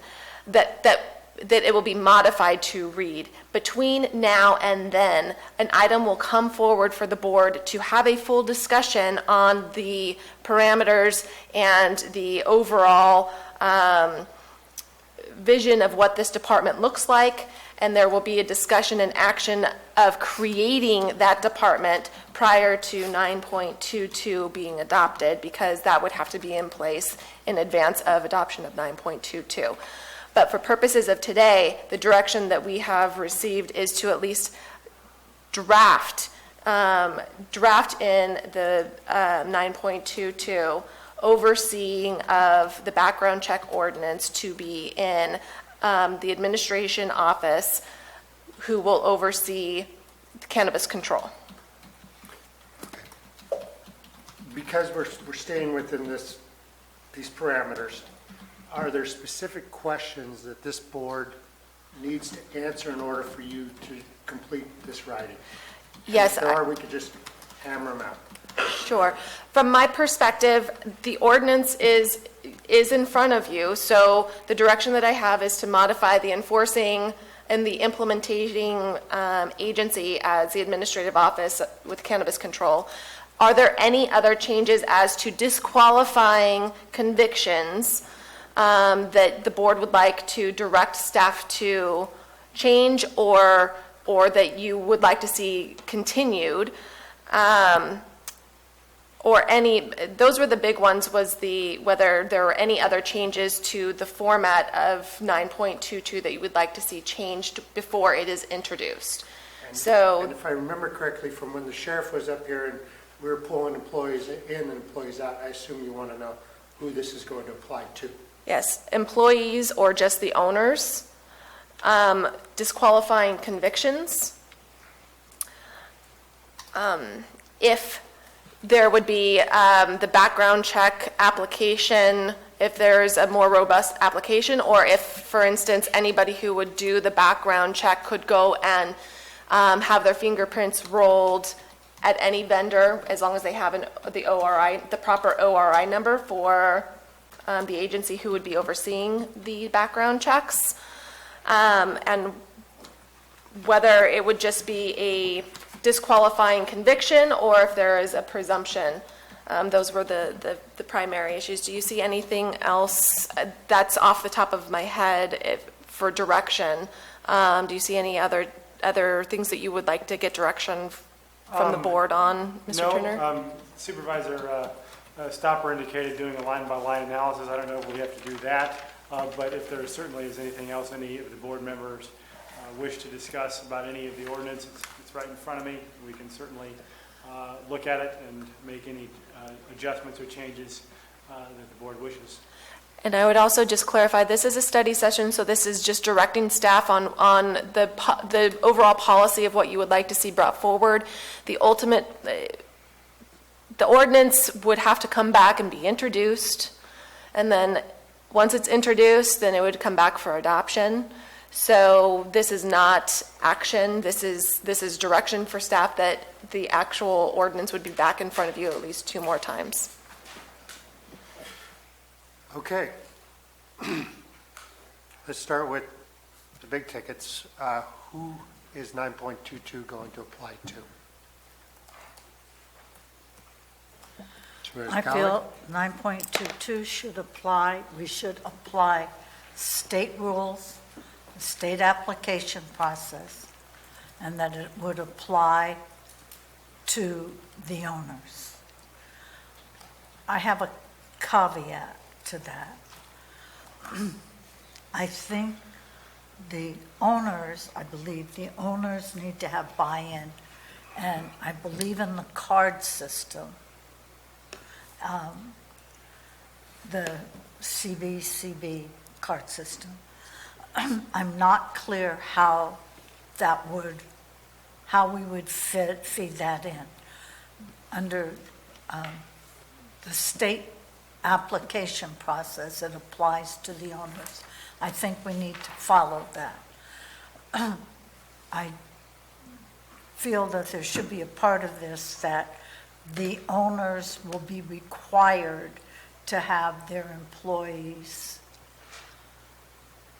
I guess, live scanned with an ORI number where the results come back to, because Under Sheriff Macedo pointed out, the owners can't get it. So the application comes back to the administrative office or to our cannabis department. Because we are the ones that are going to be in, issuing the CBCB cards. So I just had a clarifying question. Microphone. Oh, it's on. Maybe it's not speaking loud enough. So you're suggesting that the owners would be subject to the background check review by the county, correct? Correct, for the state system. Right, and just for a clarification, in case any board members aren't aware, an owner isn't just the owner of the business, it's anyone with management control, and anyone with a 20% or greater financial interest. So it's a pretty broad category of people. Right, I mean, I was looking at the state rules, I had them out, so, yes. And the substantially related offense review is less stringent than what is proposed in 9.22. It involves presumption of disqualification only for serious felonies and serious violent felonies, and for a variety of civil offenses, including environmental crimes, as well as felonies involving dishonesty. But then you said that workers would also have their live scan reports sent to the Cannabis Control Department. Yes. So they would also be subject to disqualification under that same standard? I don't know, I can't answer that. I understand what you're saying, because I see it as the Cannabis Department issuing the CBCB card.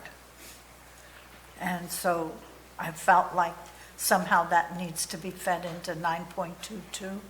I'm not sure how, because as I read the state law, it didn't address that. As is currently drafted, workers would be disqualified for any of the crimes that are listed and not be issued a CBCB. That's fine. Supervisor Mills? I think it was very clear from the discussion with the undersheriff and the sheriff that the issuance of an ORI number is not going to give the same level of backgrounding that the sheriff's department itself would do, even if we had it done in-house through the admin office. The sheriff's department and their recommendations of disqualifications was very well thought out and very clearly stated for a given reason. They said that the employees were their number one problem. It wasn't the owners. And so the time that the staff took, I want to thank them for taking the time to do that, to give us this complete list, because these are the areas that they're finding the greatest amount of problems. So if we're going to keep them from having to deal with these issues, then it has to be dealt with up front. Placing it in an admin office position is not going to really help us in solving the problems that the sheriff or the district attorney are currently facing. So I would like to see this to include owners and employees as both having the same background check level, and I'm more concerned again about the employees, not the owners, in this decision, because that's what the sheriff and the DA also felt. Supervisor Topper? Employees and owners. Supervisor Toffenelli? Yes. Workers and owners. I don't agree with Marita on her state portion of it, though. Adhering strictly to what state is, I think the ones that are in front of us in 922 are well thought out through experience, through the urgency ordinance, through our department heads, and the sheriff's office and the DA. And they feel strongly about this in helping them in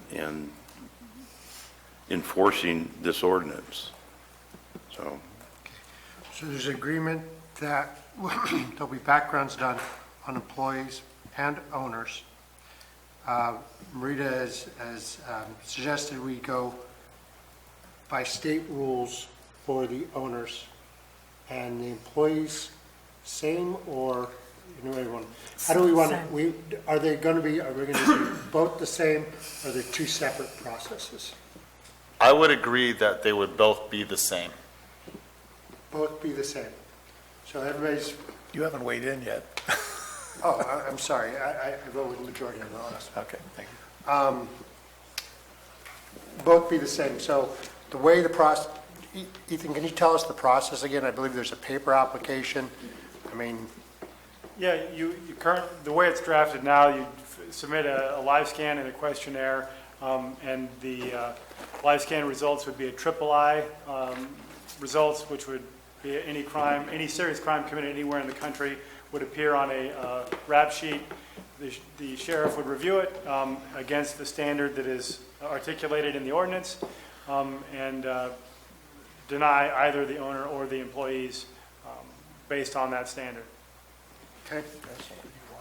So Well, he's saying what's written right now. I'm not sure that the... So we got to work on that a little bit, because some of the language is how it was originally written, which conflicts with our prior direction. So this is part of the process.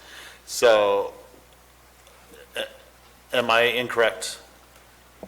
Well, I think, Mr. Turner just indicated how it was priorly written. That is the way that it is in front of the board, how it is currently in draft form, but we've already received the direction to modify where it references the sheriff, that the overseeing agency, once it has an ORI through the state, would be the agency that would be implementing this ordinance and this program, the CBCB program. I would like to propose that we come up with I just think that, if we've got to come up with 1,000 employee badges, and I'm not worried about the owners. Most of them have gone through this before, otherwise they wouldn't be on our list. So I'm worried about the employees and the fact that we're going to need, it's an agricultural product. We have people who are going to be coming and going. We have to find some standardized way, but it also has to be flexible enough that we can provide the labor that's needed to succeed. And that's something I think we need to talk about, because, so how can we do it efficiently? Does everybody need to be a saint to work in the garden? Probably not, but we also don't want them to be an axe murderer. There's got to be some way to do this quickly, and I worry about paper applications. In many ways, they're pretty easy to make mistakes and play gotcha. And I just don't know how we can efficiently put together a program. So I would suggest we have to figure out the standards, but there's got to be, in my opinion, a difference between the owner's background and the employee's background, just because of the nature of labor to get things done. And I don't have the answers to that. Go ahead, Maria, sorry. Okay. I have some proposals. Under the state rules, there's an annual license application requirements. Why can we not adopt that for the owners of the business? it's an application they're going to have to fill out and apply to the state. Why can it not be the exact same for the owners of the business? Then if we're looking at doing something for the workers, then we could modify that. I mean, otherwise we're saying, okay, you fill out this paperwork for the county, then you fill out this paperwork for the state. I mean, it's pretty much the same information. Why are we making work when the rules, the state rules are already really clear about what the owners and/or managing partners and stuff that council talked about have to do? I don't understand why we can't do it. They talked about the offenses. Let's go with the state. Why are we, I don't know why we have to make up more rules. And then if we want to have an application process for workers, and if I'm not reading it right, council, this only applies to the owners. Right. As I read the state rules.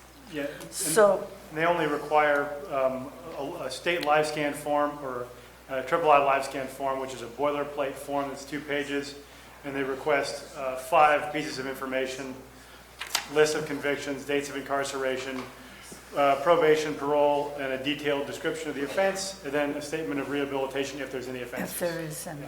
So, I mean, I don't know why we're having to duplicate that for the owners because they're doing it. And maybe we just, excuse me, have something similar for the workers since we will be issuing the badges. I just want to get clarification of what it is that you're saying, Supervisor Callaway. The county cannot obtain the returns of the fingerprints that the state receives from the owners. So are you saying that we don't do background checks on the owners and just rely on the state? Or we're saying that that we would still have to receive returns, that the owners would still have to do a background through the county, roll their fingers, have the returns come to the county, and that the county would then use the same disqualifying factors as the state uses for our purposes in doing the background checks on the owners here? Does that make sense? Yes, it makes sense. I mean, for me, the caveat is why we should duplicate having a separate application when we could use the model that the state has, the ORI, if I'm using the correct term, will come back to the administrative office. So the issue is a lengthy background check questionnaire versus just having the form that the applicants would take to have their fingerprints rolled that would have the county's ORI number for the county to get the returns on the background. And the same conditions that the state application has, because they have to apply to the state with all of these conditions. My feeling is that should be exactly the same for the county. I see that as 2 issues that I would like direction from the board on. One is if you would like a more thorough questionnaire in excess of the fingerprint, the rap sheet, for lack of a better way of saying it. So is there a lengthy questionnaire in addition to the fingerprints? And 2, I lost my train of thought. Sorry. Let me do that question, Councilor. Before we ask the question, let me go down, see what other input people have, and then actually I'm thinking that I remember. At lunch, let's get together and let's write a very specific set of questions for us to go down. Okay, the other question that I would have is the disqualifying factors, just the disqualifying factors that the state has or the additional disqualifying factors that staff had proposed. It was those 2 things. Supervisor Mills? I think Before I poll on this stuff?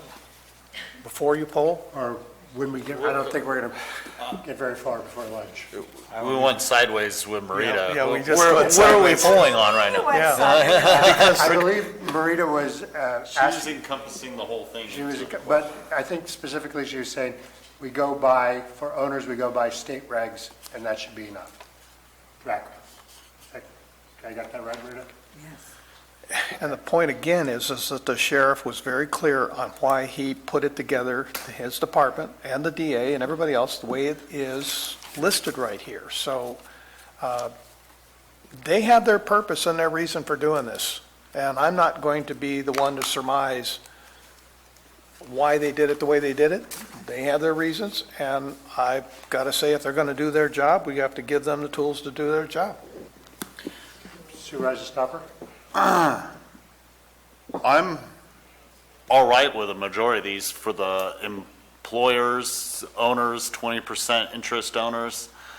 For the most part, we're going to have to go through these individually, but I'm not for rolling it all the way back to state regs. Maybe I think we can roll back what the application is to the point of rolling for live scan.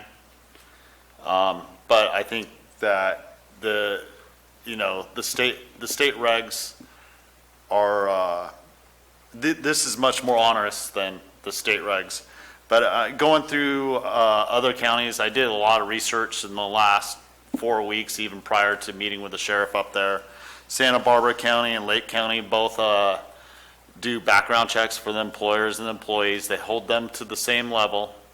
Although for the most part, there's no county or municipality within the state of California that has this list here. We're the only one that's proposing it right now. So I think we have a few things we can work on here, but I think rolling it back to state regs I think we need to we need to go through and consider the DA and the sheriff's proposals on each one of these, because they did have good reasoning behind some of them, and I do appreciate where they're coming from on them. Okay. So, tough, Nelly? I'm going to go with staff, their proposals, what they have here. I'm going to be with Supervisor Stopper on this, not just state regulations. There's other reasons to have other things in there. So we're just going to have to dig through those Okay, after so lunch. if I may, Chair, the first question seems to be the standard. And Marita suggested state standard. It seems like everyone else wants to go with some iteration of what is in the ordinance. And then the other question was, did you want to have restrictions on what's on the application form?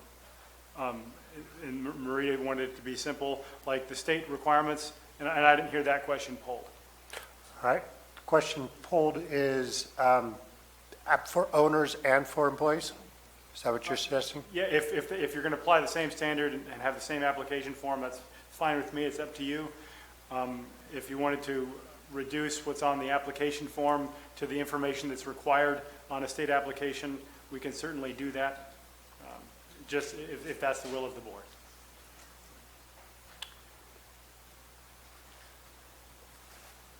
All right, so how should I articulate that? Well, the state requirements for a background review application is in California Code of Regulations, section 8102 I-13, and there's 6 sections. It just makes you list the date of convictions, and if you're convicted, the dates of incarceration, the dates of probation, the dates of parole, detailed description of offenses, and then a statement of rehabilitation for each conviction. If it's inapplicable, you just put NA and you move on. That's it. Let's Yes. okay. It's almost noon.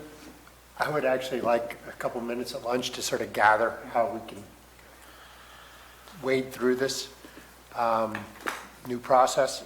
So I'm going to call lunch. We'll return at 1:30.